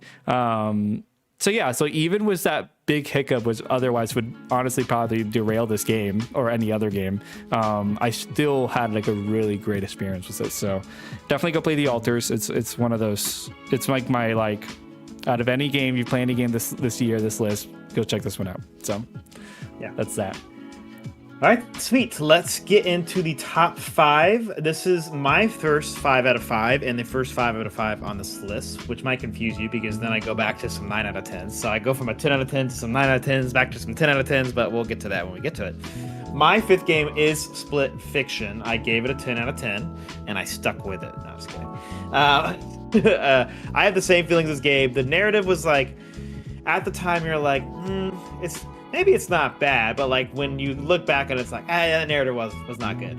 But the actual gameplay of Split Fiction and what they're able to accomplish with the co-op, obviously, and also just like the grandness of it all, it's one of those games where it like pretty consistently felt like it was just constantly at like a very, very high bar at all times, and it like basically never left that incredibly high bar. Yes. A lot of games you'll have like ups and downs with the experience. It just felt like Split Fiction was always at a high at all times.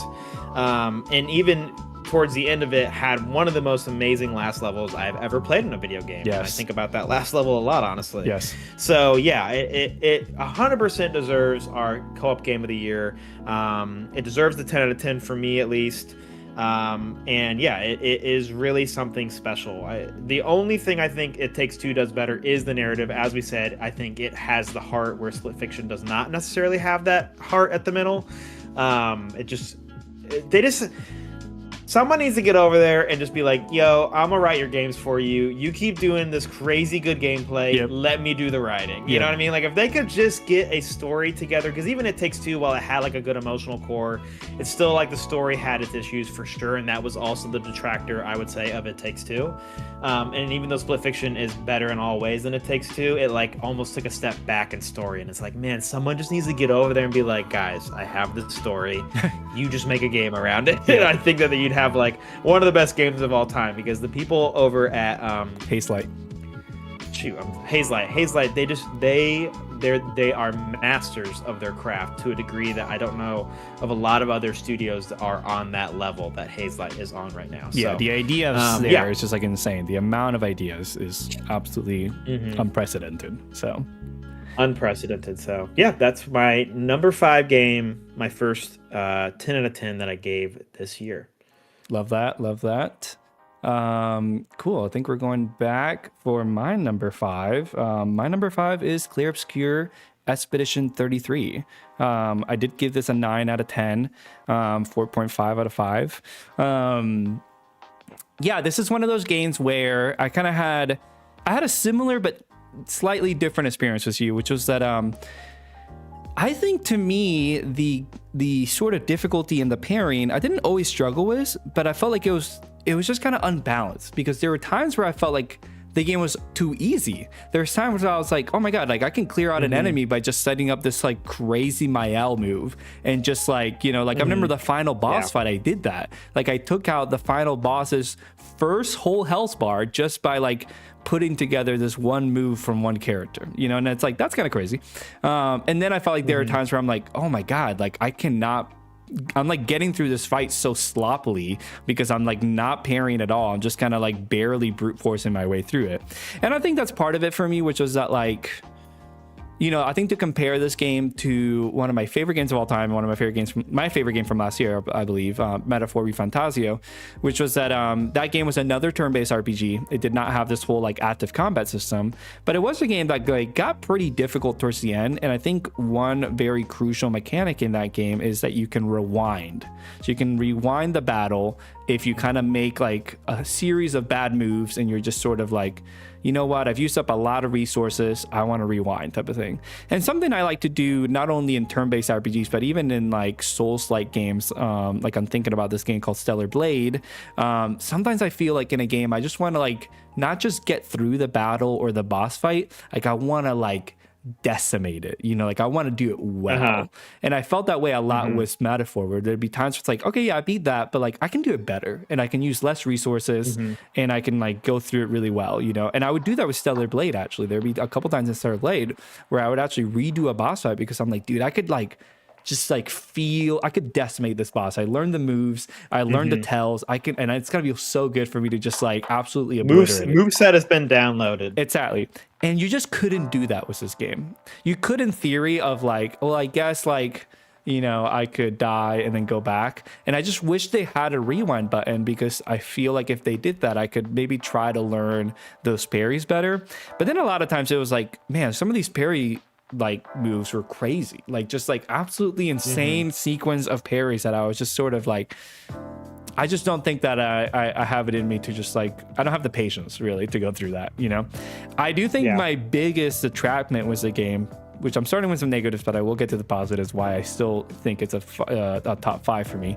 But I think one of the bigger detractments for me was the side quest in the end game, which was, you know, throughout this game, it's a sort of like semi-open world kind of thing. Like you go through these zones and then you kind of pop into a level, but then it's all connected by this like sort of like big overworld. And so you would see these little areas where it's like, ooh, like I just got done with the main story area for this, but then there's this little other area that I could go do. And I think for me an RPG is like, you want to do that stuff. You want to do the side quests, you want to do the extra content. And almost every time when I would go into one of those other side areas, it would have like a big red warning thing, and it'd be like, oh, you're under leveled. And I'm like, dude, like how am I under leveled? I mean, that would happen throughout my whole time with the game. And this is something that I've seen a lot of other critics mention too, which is that like, I think that the end game just felt a little like pretty unbalanced, not even a little, pretty unbalanced actually. Which is that like, even after I beat the game, I felt like, okay, now can I go do some of that extra stuff? And I just like, again, I was like still severely under leveled. It felt like the game wanted you to grind a little bit to be able to like get to those things. And I don't know, I just don't always like, I guess that's a decision that they made, just not a decision that I like. Still though, I think I look back on this game and I think one of the biggest things to me is that it's just felt so artfully made and crafted. The music is like insane in this game. I listened to the soundtrack a ton. The way it's inspired by like French cinema and like opera, I think it's like really, really unique. And I think a lot about games as an art form. And to me, this is one of those games that feels like, wow, like you're really pushing the medium artistically in terms of like art direction, some of the, even just like the levels, like there were levels that were crafted around this like story for the bosses. Remember like the mask level where it's like, there's these like bosses that are masked and they each represent a different emotion. I was like, man, that is like really, really cool actually.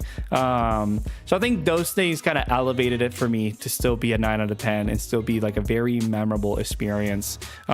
There's like these really cool black and white scenes in this game. I remember I had texted my friend Eric, who was playing this at the same time as me, and I was like, dude, like, did you get like these black and white scenes are just like insane? And that's just kind of like a simple thing for me because I like film a lot. But like that, again, when I'm playing a video game, I just feel like, wow, like this is feeling like more than a video game. Like I'm feeling like I'm kind of having this like really cinematic experience. So those things kind of made up for me some of the gameplay quirks. And again, my bigger detractment being just like the end game and the side content that I just like didn't feel like I could really engage with at all, which was a bummer because I wanted more out of this world.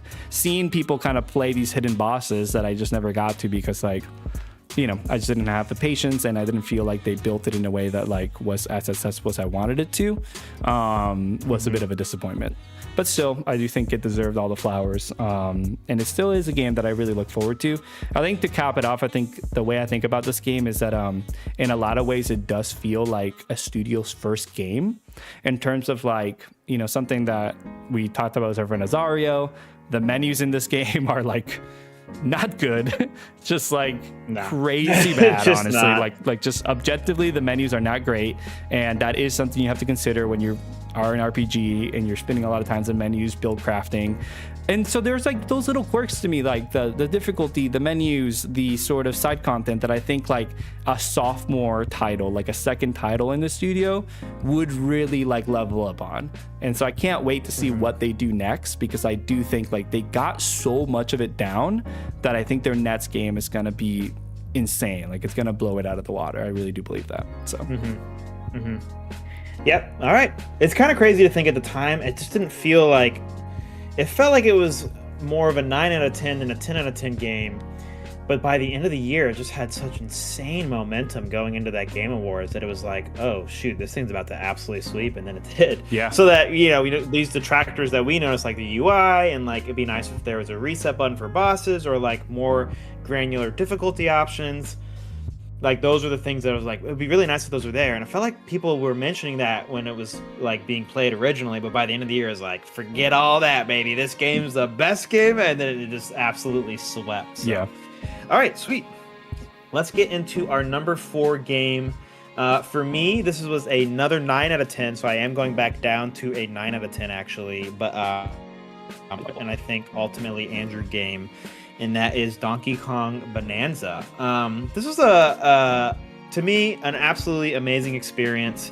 We thought we were going to get a 3D Mario game, but when we saw that it was a 3D Donkey Kong game and it had a whole different sort of loop of you are actually like digging through the ground using your fists to like make your own pathway through things, I was like, wow, that sounds really interesting.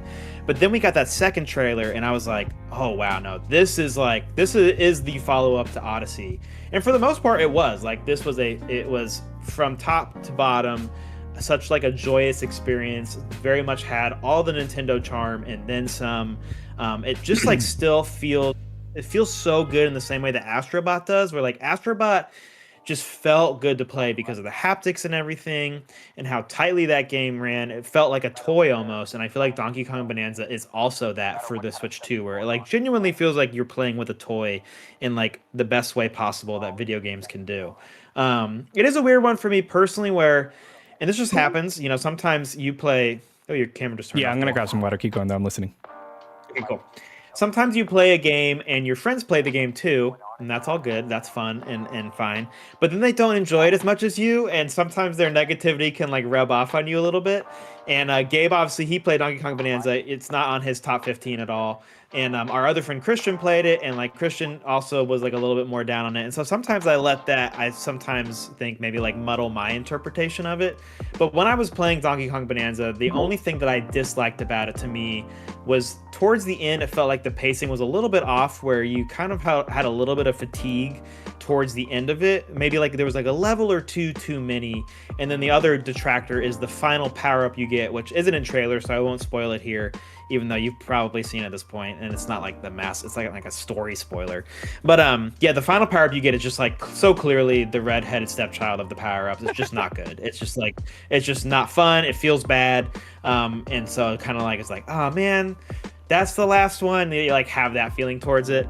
At the same time, the ending to this game is absolutely bonkers, and for like really cool. Long time Donkey Kong fans, which I definitely am one, was like, wow, this is super cool. I loved a lot of the music. I loved for the most part, the look of the game.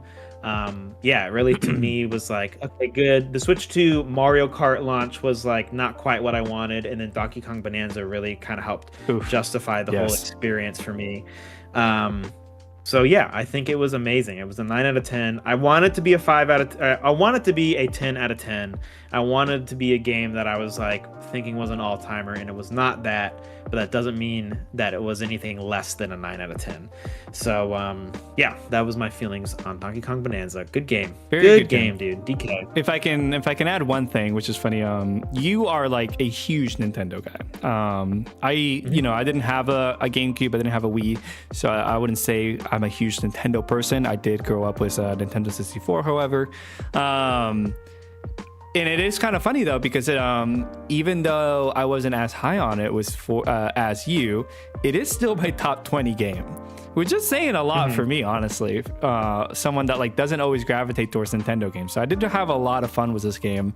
If that also validates some of your opinion on it. So yes, yeah.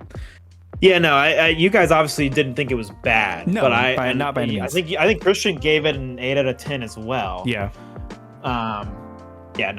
It wasn't like you guys were like, oh, this game sucks, and I was like, but it's actually good, guys. It's like, no, I just thought, I rightly think that it was in the Game of the Year conversation. It was. Yes, and it was nominated for that. But like Christian was like, it's not a Game of the Year contender, and I'm like, dude, it is a Game of the Year contender. That's crazy. Like the large majority of people who played this thought it was a 9 out of 10, if not more. That's why it had a 91 on OpenCritic, you know. So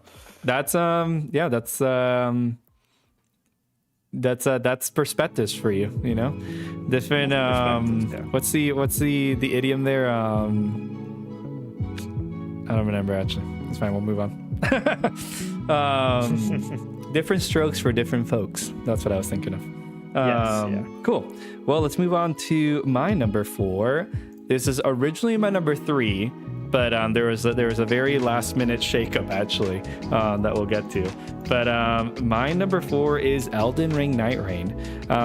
I think this is by far the most fun I've had with a game all year, actually. And I also think that this game low-key has a really good story. I actually think that some of the character stories I was really impressed with. Some of the lore and like a little bit of like the backstories behind each of the Night Fairs was really cool, which is again still kind of like validates it for me for how high it is, not just in gameplay but in art direction and story.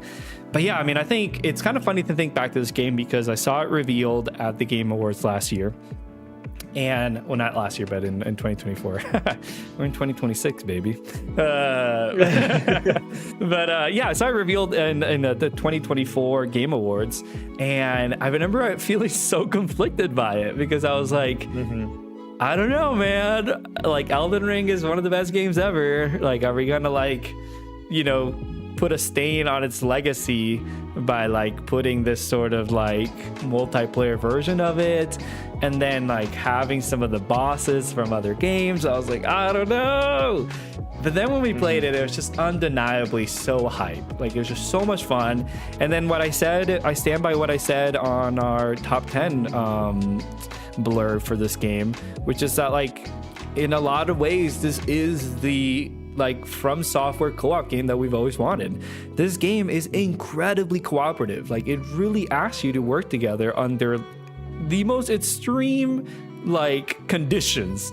Like, of it being an Elden Ring game, it being a From Software game, the combat is super demanding, but then adding this roguelike structure to it that, like, you have to be on it at all times. You have to be moving super fast, and the only way you can get through that is by, like, having all three of you. Like, you really can't have the sort of experience in this game where, like, one person carries you. Like, that just isn't a thing. Like, you really have to have everybody else, like, on top of it. And yeah, we just played this. Unless you have a guardian on your team, then they'll probably carry you. Yeah, I mean, I guess they're like a boss or two for sure, but not the. Just kidding. But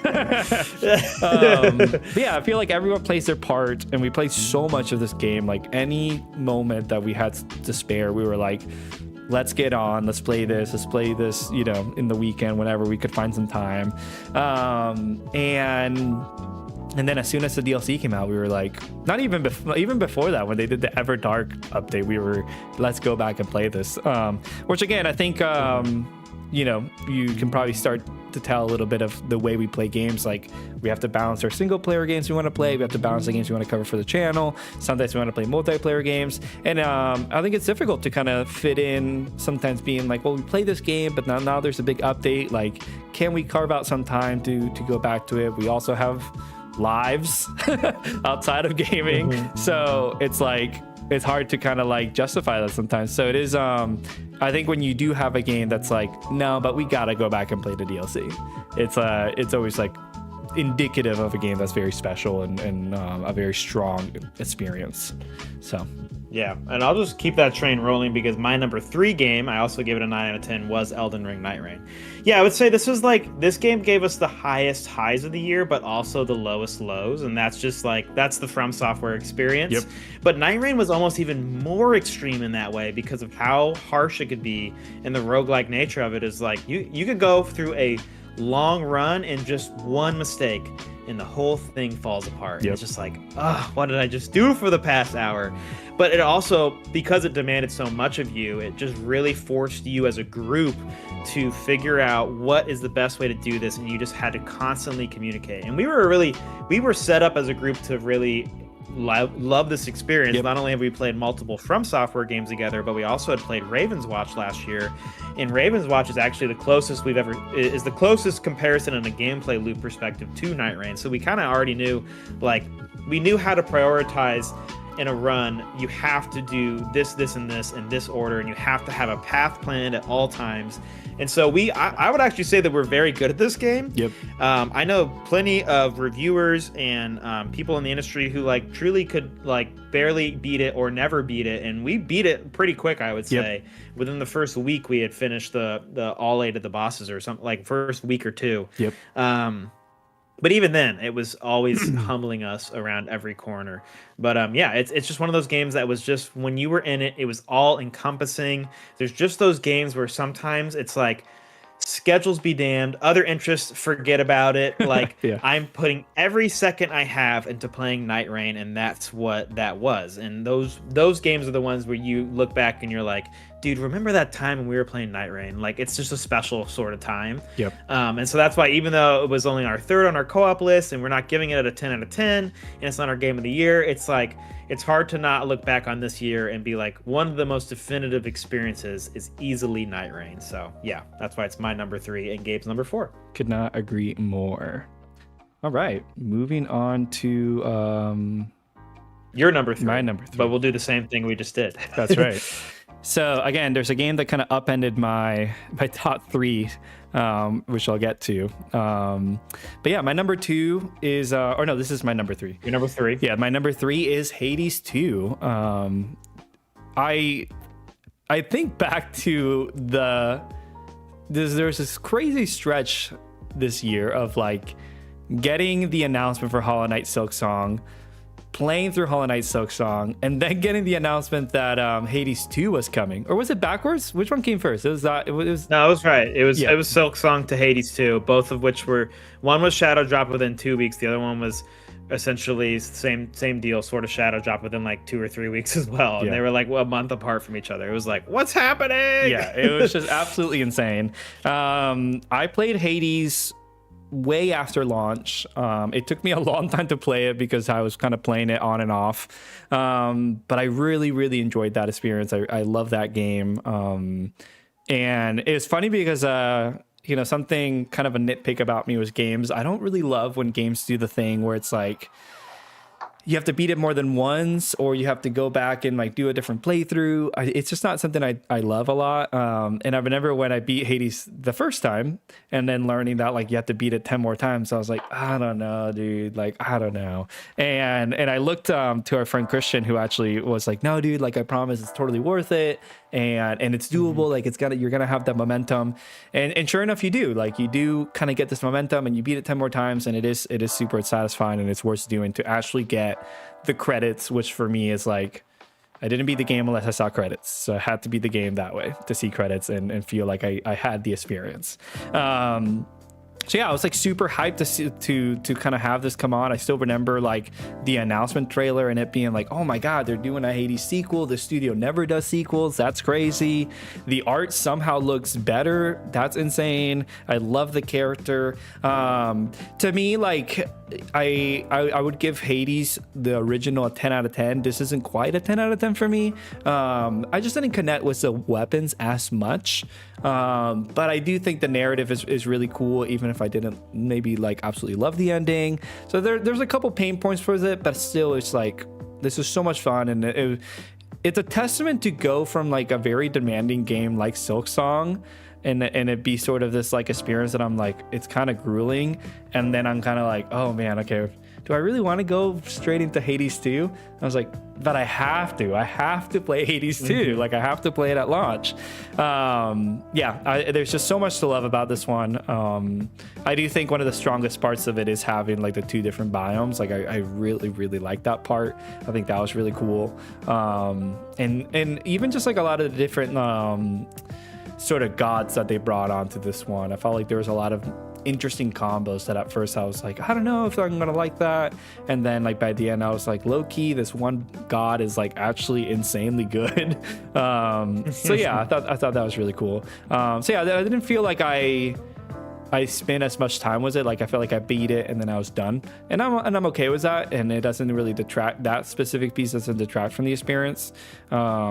So yeah, I do look back on this game very fondly. I'm excited to see what they do next with their studio. Yeah. So, and I'll keep that going because going into the number 2 game, that is Hades 2 for me. I gave it a 5 out of 5. So this is one of my 3 5 out of 5s. So 10 out of 10s. Yeah, I agree with Gabe. It's just like crazy to think that this studio decided to make a sequel and somehow pulled it off, despite the fact that Hades 1 is like widely considered to be probably the best roguelike of all time. I would say the big things for me that make Hades 2 so special is the presentation of it all. Like when you're like a kid, you want to live in different worlds for like, you want to live in the Pokemon world because you love the idea of having a Pokemon, or like you become a teen, you want to be in the Naruto world because you want to be like edgy and have these super cool moves that you can do. I don't know. That's just like kid stuff. You like want to live in these worlds. As an adult, I want to live in the Hades 2 world because I just absolutely love the art direction of Hades 2. Like I just like want everything to be the art direction of Hades. It's just so beyond. The best way to describe it for me is it's like, you know that this is like a philosophy thing, but I'm not the most into philosophy. Isn't it like Socrates' chair, where it's like there's this perfect version of a chair that exists and we're just like imitating the chair or whatever? That to me is like the best art direction ever, is like Hades, and we're all just imitating it. And it just feels like Hades 2 like somehow even elevated what I already thought was maybe the best art direction ever. So it's just like, yeah, visually, or the presentation overall is just so fantastic. Some of the music in some of these biomes is just like next level. Like the Mount Absolutely Olympus next level. music. Holy shit, dude. Yep. That music is just like, how did they pull this off? This is just crazy. It's so beyond good. Gameplay is still fantastic. I agree with Gabe. I didn't connect with the weapons as well as in Hades 1, and similar to Split Fiction, but on a whole different level of quality. I feel like the story doesn't have the same heart that Hades 1 had. Like a lot of people, I didn't love how Hades 2 ended from a story perspective, but it didn't really. The game is at such a high bar of quality that it's like genuinely hard to not give it a 5 out of 5. It's just like this is video game right here. That's Hades 2. Yes. So I played a little bit of it past beating it, just because again I love existing in that world, and I might continue to play more of it. It's just such an easy game to come back to, and yeah, it will easily go down as one of my favorite indies, one of my favorite roguelikes of all time, just like Hades 1 did. Love that. Do you think they'll do a Hades 3? Honestly, I could see them doing it. It feels like there's still more of that world that they can get out of it. I'd love for Hades 3 to let you play as like both protagonists. Wow. And just give you like even more ability to like. There's so many ways that you could play it. Hades 1 and Hades 2, between the weapons and in Hades 2 you have the 2 different paths you can go down to. It's like they're so good at giving you all these options. Yeah. I could see them even doing that again in Hades 3, finding even more ways for you to play. But yeah. No, I love that. I'm going to turn off my camera for 1 second because it's going into blurry mode. Okay, you're good. Time to go into number 2, right? Yeah, my number 2. Yes, this is 2 for you. That was my 2. That's right. Well, my number 2 is a game that I beat a couple days ago. So there's a recency bias, a little bit. No, I honestly, this is a very Gabe game. I really enjoyed this game. To give you some context, I remember I saw Jason Schreier, who's a big gaming journalist, post on Blue Sky saying, there's a game that's about to come out that's one of my favorite games of the year. It's a detective game. You have to like check this out. And I was like, oh dang, like, but he couldn't say the name of the game because it wasn't embargo yet. And I was like, immediately wrote that down and was sort of like keeping an eye out for what this game would be. And it's this game called Seance of Blake Manor. I do feel like this is a little bit of like a critic, like sleeper hit indie gem. Like I've been seeing a lot of people talk about it. Lucy James from GameSpot has been blowing it up as well. And yeah, I mean, I something about me, I love detective stories. I like to think that in an alternate universe, maybe I could have been a detective, but honestly, I'm not made for that. But I just like eat that up. Like I love True Detective. I like a lot of the Knives Out movies. And so whenever I get to play a detective game, I always find that super interesting. My favorite detective game outside of this would be Disco Elysium. And still, I think that this game finds a way to like do a detective game in a different way. Basically, you play as this guy that's hired to investigate the disappearance of this woman who was attending. She was staying at this manor in anticipation of this big seance event that they were going to have. And the game takes place on the course of 3 days. And you are there to figure out what happened to her. And so in the course of 3 days, you're investigating all the people that live here. The gameplay is first person. You do move around the world and you kind of like investigate items.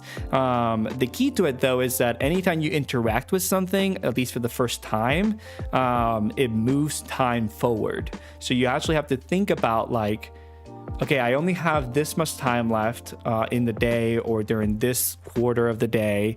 What should I be interacting with? Like, how can I use my time, the time to my advantage? And then there's also like events that happen in the game as well. Like you could go attend like a talk that one of the guests is giving on some sort of topic.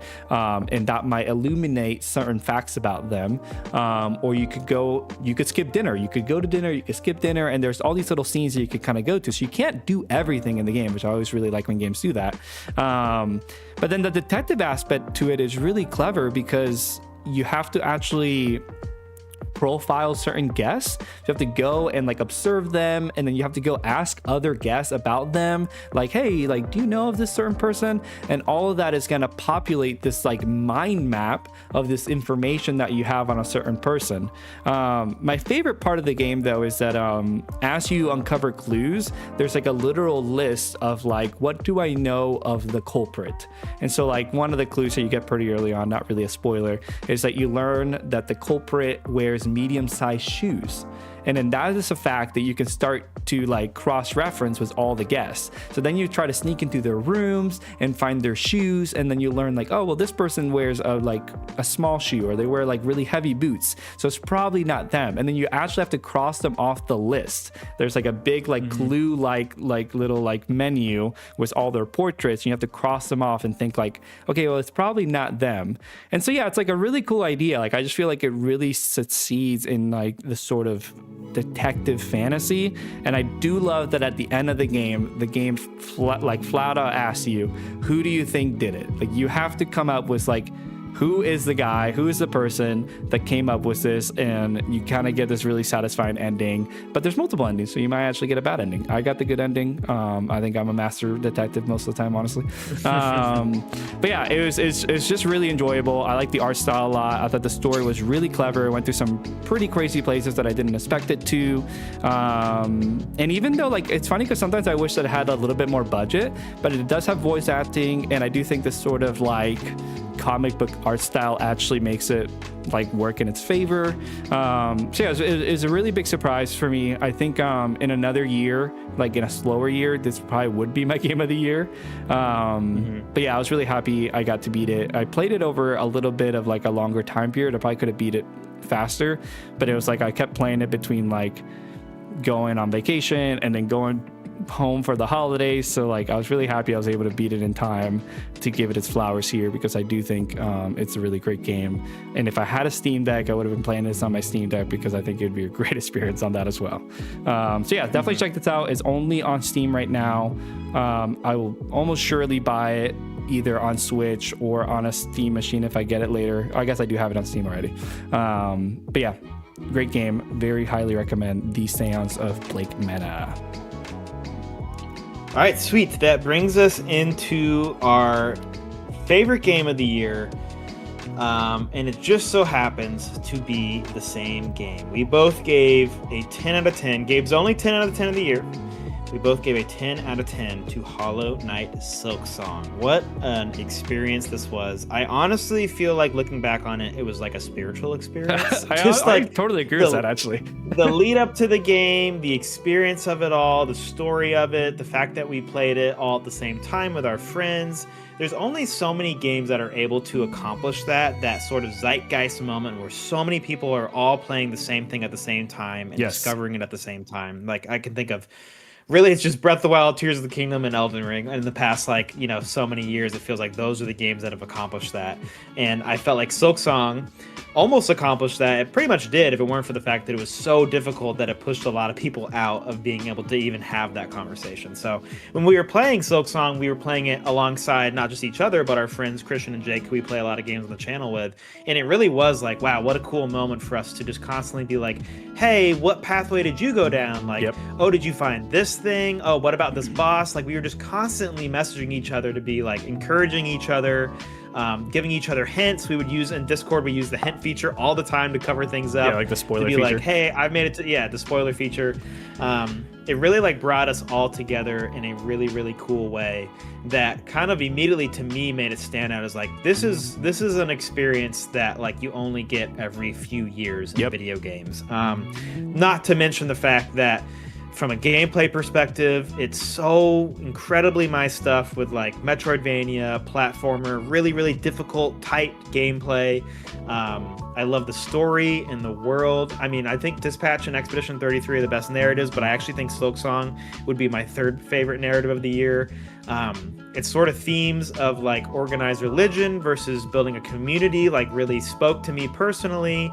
I honestly love Hornet as a character. Yes. The writing is really good in this game. There's just some of the soundtracks, some of the boss fights are some of my favorite boss fights of all time. It's just like at one point I think we messaged each other, we're like, this could be the best collection of boss fights in a video game, hands down. Yeah. And that's coming from guys that have played all the From Software games, who are, in my opinion, the best at making boss fights in the business. So, yeah, it really was, to me, an all-timer. It made my all-timer list. It's the only one that made it this year of all the games that I played. Yeah. So yeah, sorry to monopolize the conversation at first, but there's so much more I'm sure we can go into. No. I'm glad you got to give it your due as well, which I will do mine then. Yeah, I mean, I think you hit on something that I'd like to elaborate on as well, which is that I feel like we get these sort of events in TV or even in movies a lot, where it's like, you know, I think about Game of Thrones, like that was like appointment viewing, like everybody is talking about Game of Thrones, you know, like everybody. And I feel like you don't get that as much with video games. Like I think the ones that you named, sort of Breath of the Wild, Elden Ring, were games that like you felt like everybody was playing them. And yeah, I felt like Silksong was one of those as well. Like I felt like everybody was playing it. I felt like people were curious about it. And yeah, I think a lot of people bounced off of it because like it is incredibly difficult and grueling. But it was such a special experience to play it, the four of us, you, me, Jake, and I. You, me, Christian, Jake, and I. Yeah. And yeah, like I felt like that was really cool in terms of like we were all taking different paths and finding out different secrets, and it was just always hilarious to me when like it would be like, hey guys, I found a whole new level, and we're like, what the fuck, like what? Like, yeah, what that happened so many times where we were like, what are you talking about, dude? Give me a hint. And it was so funny how we'd be like, give me a hint without spoiling it. And so we had to become our own writers and be like, go to this place and look for this thing, and this was Jake was really good at it. He'd be like, he'd like write like a little elaborate thing of like, go to the last place that Hornet saw grass. Yeah, you know? Some like dumb shit. It was awesome.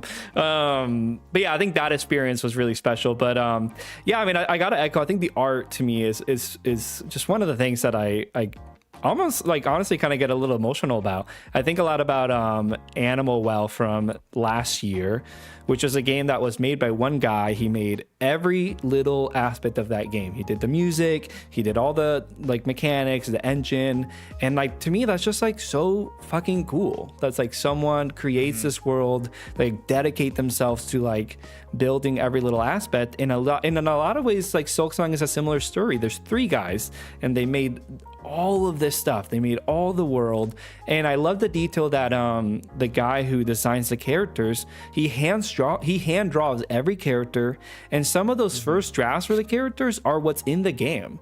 And I just think that's so fucking cool. Like I just don't think that you get as much of that anymore, you know? And it's funny to think about it because like you look at these characters, they're very simple, but like there is so much emotion and so much personality that comes through. And, you know, I think as an artist myself, as a designer, like I think I put a lot of respect on that you're able to create something from such simple shapes. Like I think that's really cool. Yeah. And yeah, I think the story is like one of the best parts of this game, which is crazy. It's like crazy to really think about that, but like it really does have some really special moments, really special themes, and some really good writing. There's some crazy lines in this game that I'm like, damn. Dude, Hornet drops bangers over and over again in this game. Yeah, like I just like they're not just her being like, sure. There's like actual bangers in this game. Yes. I think it was a really cool idea that like, you know, in Hollow Knight you play as the knight. He's a silent character. But Hornet is like an actual personality. She does like have dialogue, and I think that was such a special part of this game, very different from Hollow Knight. And then another part for me that I think is something that I just absolutely eat up with games, and wouldn't be surprised when me mentioning this after talking about Animal, which is just I love secrets. Like I just absolutely eat up secrets in games, and there's so many secrets in this game, and like there's some boss fights that are so hidden. There's whole boss fights in this game that are incredibly hidden. Whole acts that are in whole acts that are hidden. Yeah, it's true. Whole acts that are hidden in this game. And I love that. I think that's one of the coolest parts about any game I find that like super interesting when like you're a game developer and you're like, I'm gonna like place this little thing that's hidden within a hidden level kind of thing. And they know that there are portions of the fan base that are never going to find this thing. There are portions of players that are not going to find this thing, but the people who do find it, it's like, holy shit, and you feel so smart when you find something in this game, because you're like, I knew there was like a little crazy plank in the corner of the fucking screen that I could bounce off of. It's like, that's so sick. I just think that's so cool. I 100%ed this game. You were very close. You pretty much 100%ed it. It was 95%. Yes. Yeah. Which is crazy to think about. And I mean, like, even then, like, in terms of the game, like, it said 100%, but I didn't do everything in the game. So I wouldn't even say I truly 100%ed it.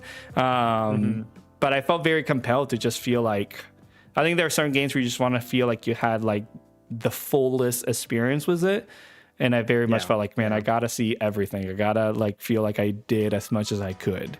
And again, I mean, there were some parts of this game that were so like, you said this earlier, where there was a game that it felt like Elden Ring, which was like highest lows, highest highs, or lowest lows, highest highs. I think that can apply to this game as well. There's some... Yeah, Silksong is right there with that. There are some, like you said, it can be grueling. It can make you feel like I'm never going to... And I think that's what part of like the whole, like, it was a spiritual experience. Yes. From the story, but also just like... And the community that we had through it, but also the difficulty of it, of like, man, this is when you get to the final part of that game, it is kind of like, there is a chance that I can't do this. There is a chance that I'm just simply not capable of doing this. I don't have it in me. And to be able to get past that and be like, wow, I came out the other side like feeling like I can do more than I could do before. And like, that's the feeling you get from Dark Souls, but like Hollow Knight Silksong, after playing all the Souls games, felt even more so like, wow, I can do so much more than I even thought I could. Yeah. It was like such a crazy thing to say, but is so true. Yeah. So. No, for sure. Dope. Yeah. I mean, it's crazy that like after playing it, just feeling like, yeah, like, to me, it was not a competition. Like, to me, like, this was my game of the year. Like, it was just not... It was very easy for me to say Silksong was my game of the year.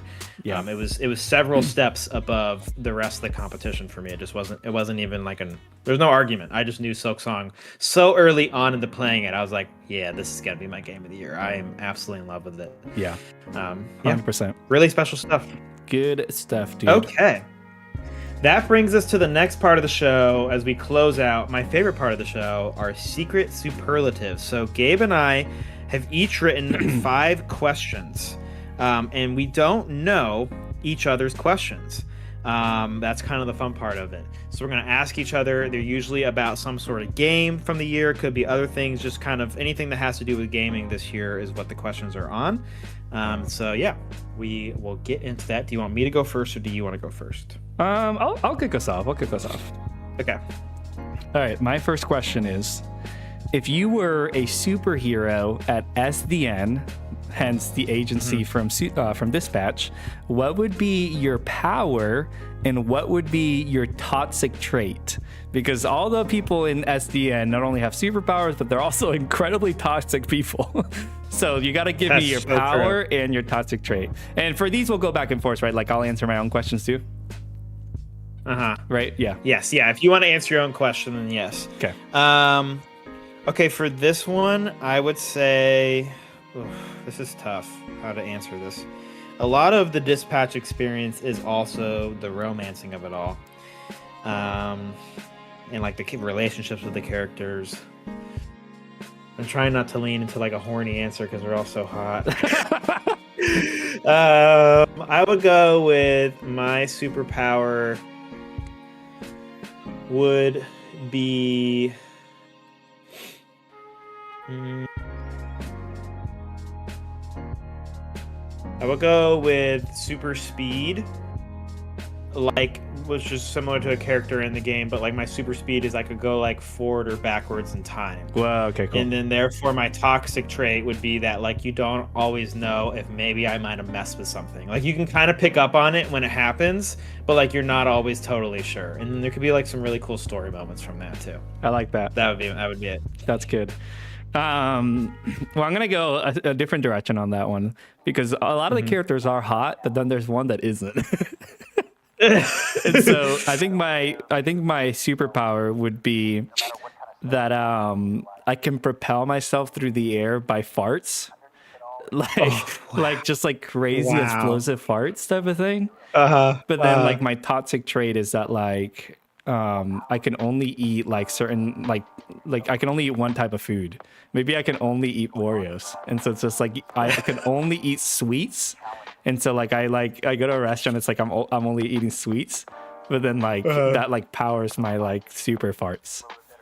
Yeah. No, that's great, dude. That is not the direction I thought you were going to go with that at all. But like honestly, that feels like a character that would be in Dispatch. Like, let's be real. So. Okay, my first question is, you know, in the past we like to ask each other like what was a game that you liked more than it probably deserved? Like what was your 7 out of 10 that you gave that you love like a 9 out of 10? My question this year actually has to do with our theme of the year. It's the opposite. What game did you dislike more than it probably deserved? What's a game that you ended up pretty low on compared to the general opinion, and you're like, maybe it's me sort of thing? Yeah, I mean, I think I have I think I have one for that. My game for that answer would be Blueprints, which is on paper feels like it would be a game for me for sure. In terms of like it being, again, I just talked about secrets. Like that game is all about secrets. It being a roguelike, I love roguelikes. I like the sort of like art of it as well. But I just felt like, I mean, and people were so high on this game. Like everybody was talking about it. People were incredibly high on it. People wanted it to be even nominated for Game of the Year and things like that. And yeah, I think in the end, I was sort of like, I just did not like, I felt like the marrying of the roguelike and secrets part of it and like the puzzle part of it, like was not great. I do think in terms of like, I felt like I disliked it a little too much because I did feel like I got just super frustrated with it. And I don't know that I always gave it its due for like, there were some really clever parts of that game and the art style was really cool. And it did kind of build this really interesting, you know, story in terms of like this like crazy family history and like this sort of like oppressive government, and like there was like a really meaningful story somewhere in there actually. But I do think like my frustration was it. I was just sort of like, I felt like I was like evangelizing this game the opposite direction. Like I was like, this game is kind of shit actually. So that's my thought on that. Yeah, I would say for me, there's a lot of choices because, like we said, this is the theme of the year. Kind of the poster child for this, I think, is Go See Yotei, but I'm going to go in a different direction. And Blueprints, I feel I'm in the same boat as you, where I was definitely lower on it than other people. I didn't think it was bad, but I was definitely lower on it. I would say it's actually one that's not on my list. Would be Pipistrello and the Curse Yo-Yo. I ended up abandoning this game about 2/3 of the way through. I don't think it's bad at all. I actually think it's excellent. I just like genuinely cannot get myself to connect with it, to want to come back and continue to play it, despite the fact that like if I were to be like, hey, you want to learn how to make like a top-down sort of like indie retro style game, you got to go, don't even go play the old Legend of Zelda games, go play Pipistrello. Like it's just so excellently designed, but for some reason I just could not connect with it. And in so many ways, from like the look and the feel and the soundtrack and the combat, like it's such an Andrew game. It's crazy that I couldn't connect with it, and it makes me really question myself because it's like replace that mascot with like, I don't know, like fucking Olimar from Pikmin, and I probably would have loved it. You know what I mean? That is like, funny. If you just made a Nintendo game, all of a sudden it'd be like, it's the greatest game ever, you know? Yeah. That's my true toxic trait. But yeah, so it is a really excellently designed game that I just, for whatever reason, could not connect with. And it might have just been the timing. I'm in a weird place right now with gaming where I'm like going back and playing a lot of old games. That's like the whole year, but especially right now during Christmas. So yeah, that would be my choice for that. I like that question. I like that you put a spin on it. Cool. My question, right? My second question, just an easy one. You know, I got some funny ones, I got some easy ones. What is your favorite game character of the year?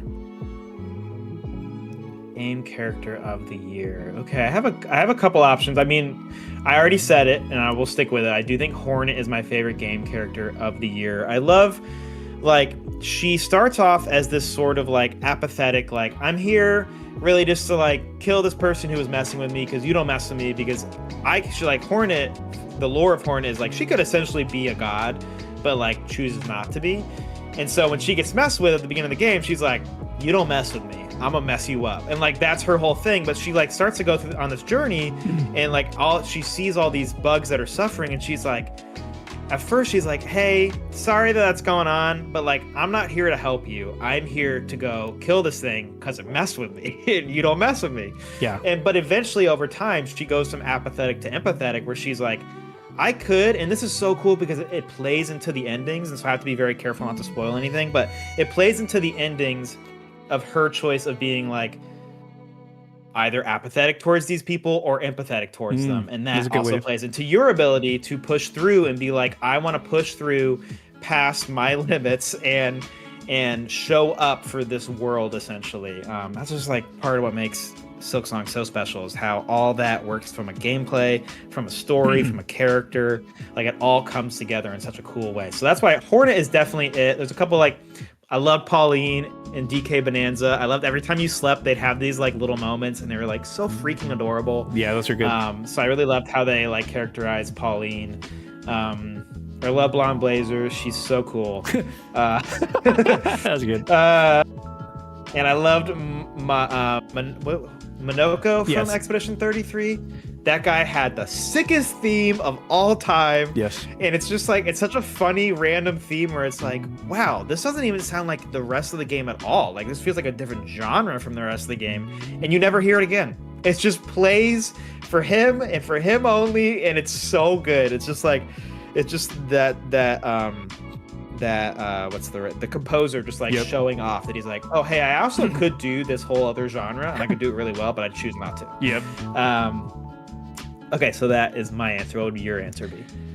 My answer, and I think this kind of goes a lot of it is the character, but then a lot of it is also the performance. And I would say Mael. Like, I really do think back to, I mean, I would say Hornet's probably my favorite character too, but for variety, I would say Mael is really high up there for me. It's not my second favorite. Just sort of like, you know, and I can't speak too much of it because I don't want to spoil anything, but the backstory for this character is super, super interesting. The way that it ties into one of the endings, which is the ending that I got, which I really loved. But I think the performance by Jennifer English is just like one of the best performances I've seen in a game. Like, I just feel like, and it's almost like, it's funny because I almost like I'm like very much tuned into it in a way that I'm like, man, like I just want to play anything that she's in now. I feel like she just delivers such an emotional performance for this character that it's just like, wow, like this is like really strong. Like it feels, this game is so fantastical. The situation is so crazy. Like it's so unrealistic, right? But yet she feels like a real person to me in so many ways. So yeah, I felt like that was just, and I guess I won't say anything, but she ends up playing a larger role in the game than I thought, which I thought was a really cool twist, I guess you could say. So yeah, that would be mine. Okay, my next question is, which game was the most premium game made for premium gamers this year, and why was it so clearly not Borderlands 4? That's good. That is good. Okay, how do I answer this? Which is the most premium game made for premium gamers? And that's the fun thing about these questions is like we have a way that when we ask it, we expect each other to interpret it, but there's a chance that we don't interpret it that way at all, and I kind of love that about it. I do kind of love that actually. I'm scrolling through my list and I'm gonna look. I know what I would answer, but I don't want to say because I don't want to take it away from you. No, that's fair. I'm trying to think, what would you say actually? Premium game made for premium gamers. Man, I'm drawing a blank. You give. Okay, you want me to go? Yeah, then? you go. You give me your answer. I would say the most premium gaming for premium gamers is Death Stranding 2. I was gonna say this Stranding 2. I was actually gonna interpret it that way. It could be both of our answers. Just from like genuinely what he and his studio is able to get out of the PS5 is crazy from just like a visual presentation perspective. It's like, how is this possible on the PS5, and yet at the same time you still get games that look like, I mean, and Assassin's Creed Shadow or like Star Wars Outlaw, I'm just picking on Ubisoft. Like Ubisoft games look good, there's no doubt about that, but like if you compare that to Death Stranding 2, it's like, man, you're working with a different tool set. Like, what's going on? It's like he's putting it out on the PS6 while everybody else is still putting out games on the PS5. That's really good genuinely the level that he's able to get to. Yeah. No, I love that. I was trying to think of like the opposite direction of like what's a game that like is asking a lot of money from you, like that has like a lot of battle pass and shit like that. There's also the answer of like Battlefield 6 or Mario Kart World. Yeah, it's gonna say Mario Kart World. Like that, it's like it's asking $80 from you, and one of the game modes is kind of trash. So, and some of the characters don't have fucking skins. Like, what is that? I know. And you're probably going to have to pay for them one day, most likely. Yeah, that's my answer. If the DLC for Mario Kart World is not either incredibly cheap or free, that is absolutely insane. Yeah, we're going to have problems. Nintendo, so it's gonna cost $25, so probably. Get ready. All right, my next question. If you were part of an expedition in Clair Obscur Expedition 33, what would your expedition be known for? So you remember, like, there's different expeditions in the game, and some of them were known for different things. Like some of them pushed the boundaries. One of them was all jocks or something, and then one of them was like they like drowned or something. So like, what would your expedition be known for?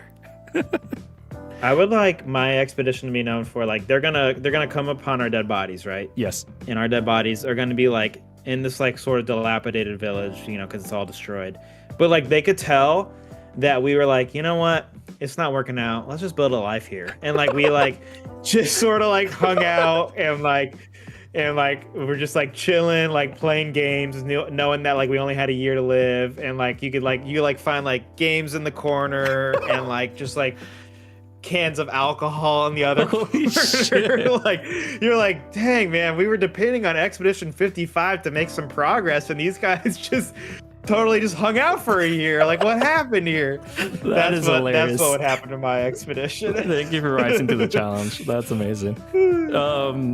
For mine, in a similar vein, I think that my expedition would meet the what were the puppet characters called? Did they have a name for their race? Oh yeah, they did, but I couldn't tell you. No chance. Nokos, maybe?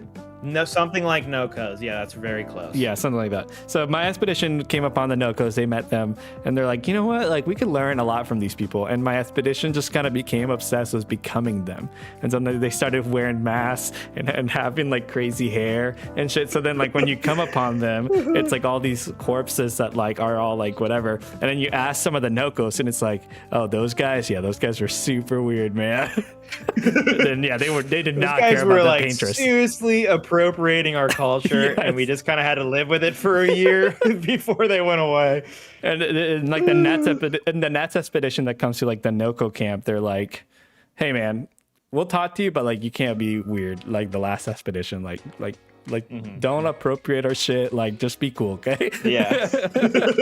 That's really good. Okay, next question. I was a teacher for 5 years, and I had to give report cards out a lot. You give a report card out at the halfway point and at the end. We are at the halfway point for the Switch 2. We haven't even hit a full year with it. We've really hit only a halfway point. What grade would you give the Switch 2 halfway through its first year? Wow, that's a really good question, actually. I would give the Switch 2. Man, that's really interesting. I'm somewhere between a C+ and a B. I think I'm gonna go C+. I would go C+, because like I wasn't super impressed with like the first party lineup in terms of like Mario Kart and Donkey Kong, and we're forgetting the other first party release, which was Nintendo Tour, whatever the fuck. Yeah, crazy. So crazy. That's crazy. But then like it really showed up was the indies. I mean, I have played a lot of games on my Switch too, like genuinely. Like I'm playing Bollock Spit right now. That should have been one of my honorable mentions. That game's really cool. But I played obviously Silksong, Hades, what's it called? Shinobi Art of Vengeance, Goodnight Universe. Like I've been playing a ton of games on that thing. So I do think the third party indie support has been really strong.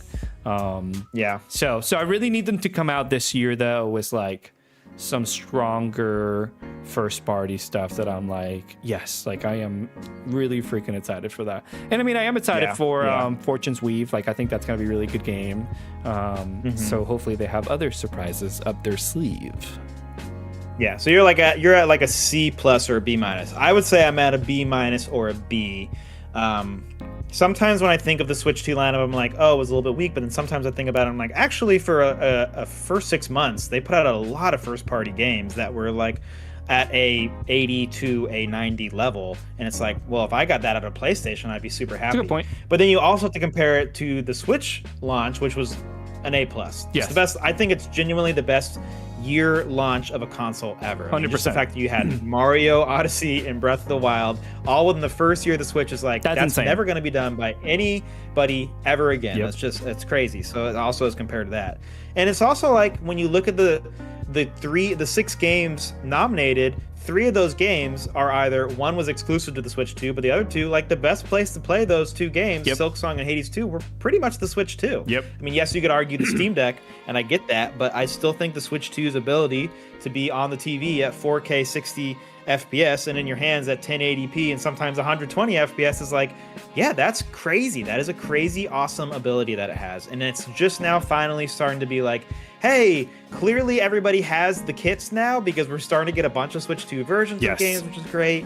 We got Final Fantasy VII Remake coming out next month for only $40, and I'm like, bro, that's awesome. I love that that's happening. I do think that the second half of their first year is going to be a little bit less from the first party angle.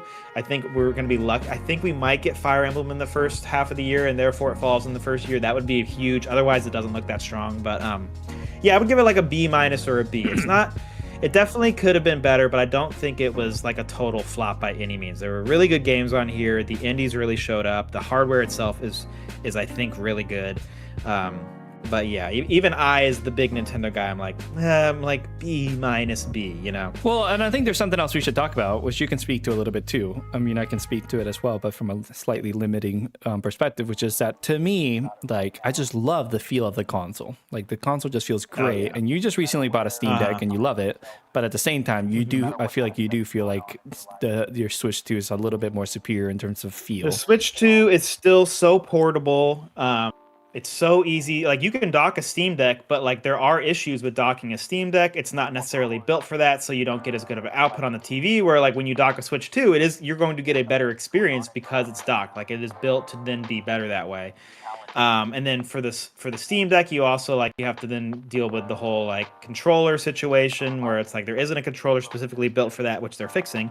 Whereas the Switch 2 Pro controller is genuinely my favorite controller of all time. I think it is amazing how nice it feels. So yeah, it's just like the hardware experience is still so superior, I think, to the other competition. It is crazy how I feel like this year both you and I we're now primarily Switch and Steam players.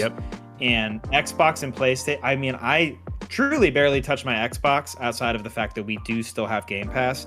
And even less so, I think I played my PlayStation like probably the least I've ever played a PlayStation console ever in any year. And there's only a couple of reasons that we still even use those consoles compared to Steam. For sure. And if those reasons went away, I think that we would be like, I guess we're just mostly not going to play PlayStation anymore, which is crazy. Like that, we are historically big time PlayStation players, and I barely touched my PS5 this year. So. All right, sweet. Next question. This is mine. Yes. Again, tying it a little bit to the theme of the year a bit is, what was your biggest disappointment of the year? Okay, so not the dislike is a little bit different. Biggest disappointment of the year, I think, it's easier to go back to probably. Oh, actually, it's between a few games, probably the same as you. I guess I go Ghost of Yotei, just because Ghost of Tsushima, again, like Ghost of Yotei, I think is great. It's on my top 15. I gave it an 8 out of 10. I don't think it's bad by any means, but that to me should have been a shoo-in for top 5. Yeah. Like Ghost of Tsushima, again, is one of my favorite games of all time. So for Yotei to kind of feel like, even though I still think it's really good, is a little bit of a letdown. Was like, I just went into the year. When you go into the year, you have those games picked out where you're like, well, and Monster Hunter Wilds is competing very much for this, where you're like, man, when Yotei comes out, it is going to be like everything for me. Yeah. And I did play the crap out of it. I put 40 hours into Yotei. I very much could have gotten the platinum if I just played like 3 more hours. But when I finished it, I was like, if I could go back in time and tell myself like, hey, you could spend those 40 hours playing something else, then I think I would do that, which is crazy. But that's just the truth. Yeah. So I think I'm gonna go with I think I'm gonna go with this game, because I do think I could go with other games as well. Like, I think I agree with Yotei, because I think with Yotei the conversation is a little different, right? I think you interpret it perfectly, but you're sort of saying like, Tsushima was such an amazing game that, like, by comparison, this is such a disappointment, you know? And I get that. And I feel that way a little bit about Wilds as well, which is like, World is such an amazing game, and Rise as well, that by comparison, it's a bit of a disappointment. But the game I'm going to go as the biggest disappointment is FBC Firebreak. Because, like, it's a good one. I just felt like we were so hyped for this game. We were like, it was like, oh my God, Remedy is making a co-op game. That's not like a shoe-in for, like, you know, great game. We've obviously seen single player studios make co-op games that, like, you know, didn't do well. But I am, like, just thinking back and looking at my list. I played 40 games on my 40 games on my list, and FBC Firebreak is 37. And it's just like, you know, it's one of those games where, like, they just, like, really dropped the ball on it. And it's like, and I can't even say that it's like one of those things where, like, I can see the things that they did, like, I can see the rationale for some of it, but it is sort of like, I don't know, the fun just was not there. You know, it just was not there. And it is a huge disappointment in terms of how big fans we are of the Remedyverse, of Control, myself of Alan Wake, and, like, I was so excited for that. And then we did the preview, and it was like, they're saying all the right things. And that's where it's like, I think it's just an unfortunate part. Like, making games is complicated. You know, you can have the best intentions, obviously. I don't think that they were shipping this out to die, or like they're like shelling this out type of thing. I just think for whatever reason, they just have never found the fun with it. And so that one is one of those, and I'm like, man, like, I wish that I was looking back at that game differently this year. So yeah, that's definitely one of them for sure. Also, shout out Abiotic Factor. Yeah, that one. Yeah. Okay, next question. I need you to go to the Game Awards website so you can see all the categories. Okay, and this is your last question, right?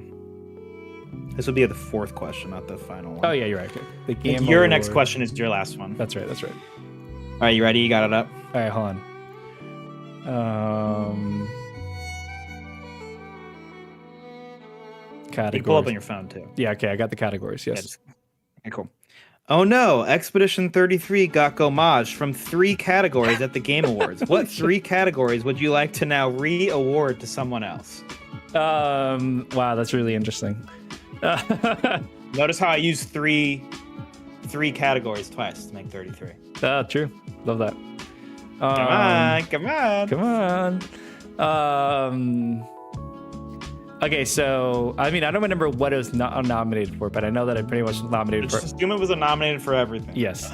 Okay, well, let me think here. I would give game direction to something else. I would give game direction to. I would get game direction to Silksong, I'm gonna be honest. Like, I just think that, like, the Metroidvania and everything about that game is, like, just very well put together in, like, such a cool way. Game direction is one that I would also gomage them from, and I would give it to Donkey Kong Bananza, even though it wasn't even nominated. Because to me, game direction is like, you like took a genre and you like really kind of turned it on its head and did something different with it, and that's what Donkey Kong Bananza did. It like took the 3D platform and was like, what about instead we like just make the whole world destructible and like somehow still make a game out of it? Yeah, that to me is like mind blowing. They pulled that off. So yeah, that would be one of my 3, and there's one of your 3. Yes. Best debut indie, I would not give that to them, and I would give that to Dispatch. Yes, that was one of my 3. I would gomage them from that category and give it to Dispatch. And then let me think. There's one category that I thought you would go for pretty easily.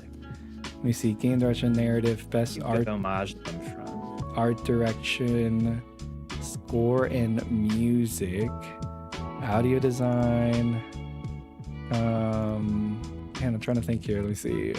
Who do you feel like should have got nominated for a performance, maybe? Best performance. Yeah, I think that's fair. I mean, I'm kind of between it because I agree. I think the guy. You're not saying Expedition 33 doesn't deserve it. They got gomage, bro.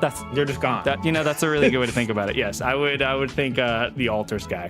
Yeah, for sure, the Altars guy. Yeah. The man played like 8 different versions of himself. He did fucking accents of himself. It was like crazy. It was like it's one of the most layered performances. Yeah, thank you for nudging me that direction because I very much agree with that. Yeah. I mean, honestly, Charlie Cox, like, what are we doing? Look, the guy was cool for, I won't say anything, but he was cool in the game. That's it. But, like, come on. They should have been that young guy. So. Yeah, my last one, I would gomage them from RPG section and give that to Kingdom Come Deliverance. Yeah. All right, sweet. Your last question. All right, my last question is an easy one. What is your number 1 game on the backlog from this year? So basically, what's the number 1 game from this year that you're like, shoot, I've got to play that next year? Yeah. Okay, there are a few. I am still playing Shinobi Art of Vengeance right now, so that doesn't totally count. I would take that off the list. True. I think it's between the 3 Nintendo games. Essentially, my plan is the next time I can get the GameStop 2-for-1 pre-owned deal, I'm going to buy Kirby Air Riders, Metroid Prime 4, and Pokemon Legends ZA. Love that. But between those 3, which would be the one I want to play right away? It's not Pokemon. It's between Kirby Air Riders and Metroid Prime 4. Kirby Air Riders is so weird. It's such a I know you weird have like game a you have like so many a ways. It's like it's calling to you. I know. Well, it's I mean, like again, to give the context, probably one of the top 5 most played games I played when I was a kid. Kirby Air Rider was one of them, which is crazy because it was not a good game, but like I played the crap out of that with my brothers. So there's a ton of nostalgia there, and I love Sakurai. So there's like a sort of like just fascination with his career, and the fact that he did this is so weird, and that he did it as well as he possibly could have. Like, I just want to experience that game to experience it because it's like, wow, I can't believe this happened. Yeah. In like Nintendo's history, as like a Nintendo historian almost, it's like, wow, I can't believe this is happening. At the same time, I really want to play Metroid Prime 4 because I've been really into some Metroid games lately. I still think I would go with Kirby Air Riders. That's a crazy pick, but I'm going Kirby Air Riders, dude. I love that. That is awesome. All right, what about you? Yeah, I'm between 2. One of them is a game that it is kind of funny thinking that I didn't play that in 2025. Like it was a Skate Story. I was like so excited for this game. I had demoed it at that one festival here in New York. I had it on my Fantasy Critic and then Super dropped it. And yeah, I just never got around to playing it. A large part of that was because apparently the performance on Switch was not great, but honestly I wasn't really super in the mood for that kind of game right now, so that was part of it as well.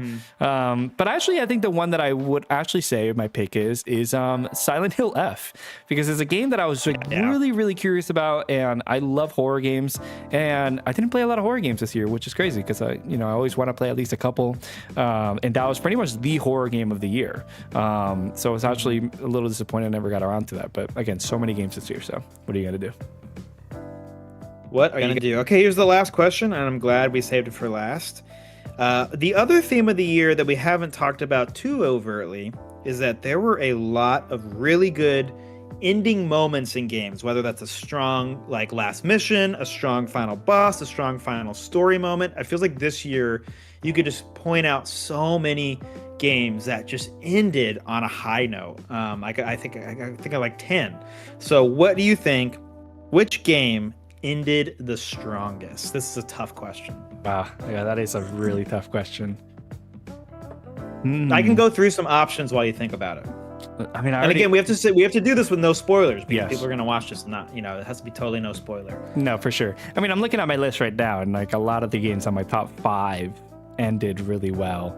I am gonna go with this because like it's funny that you say this. I have gone back to rewatch the ending of this game on YouTube because I just want to feel something again. And I have looked up what the song is that plays during this scene because I was so like, damn, this is just so cool. And it's Silksong. I think the ending of that game, the last scene, by the last scene I mean the last scene. You have to work to get this last scene. I just think it's phenomenal. I just think it's so cool. And there's a surprise. I won't say anything else. And the music is just so good. And yeah, I think it just like ends it all in like such a perfect bow to like what the game was. So I think that is like the high note of the year for me.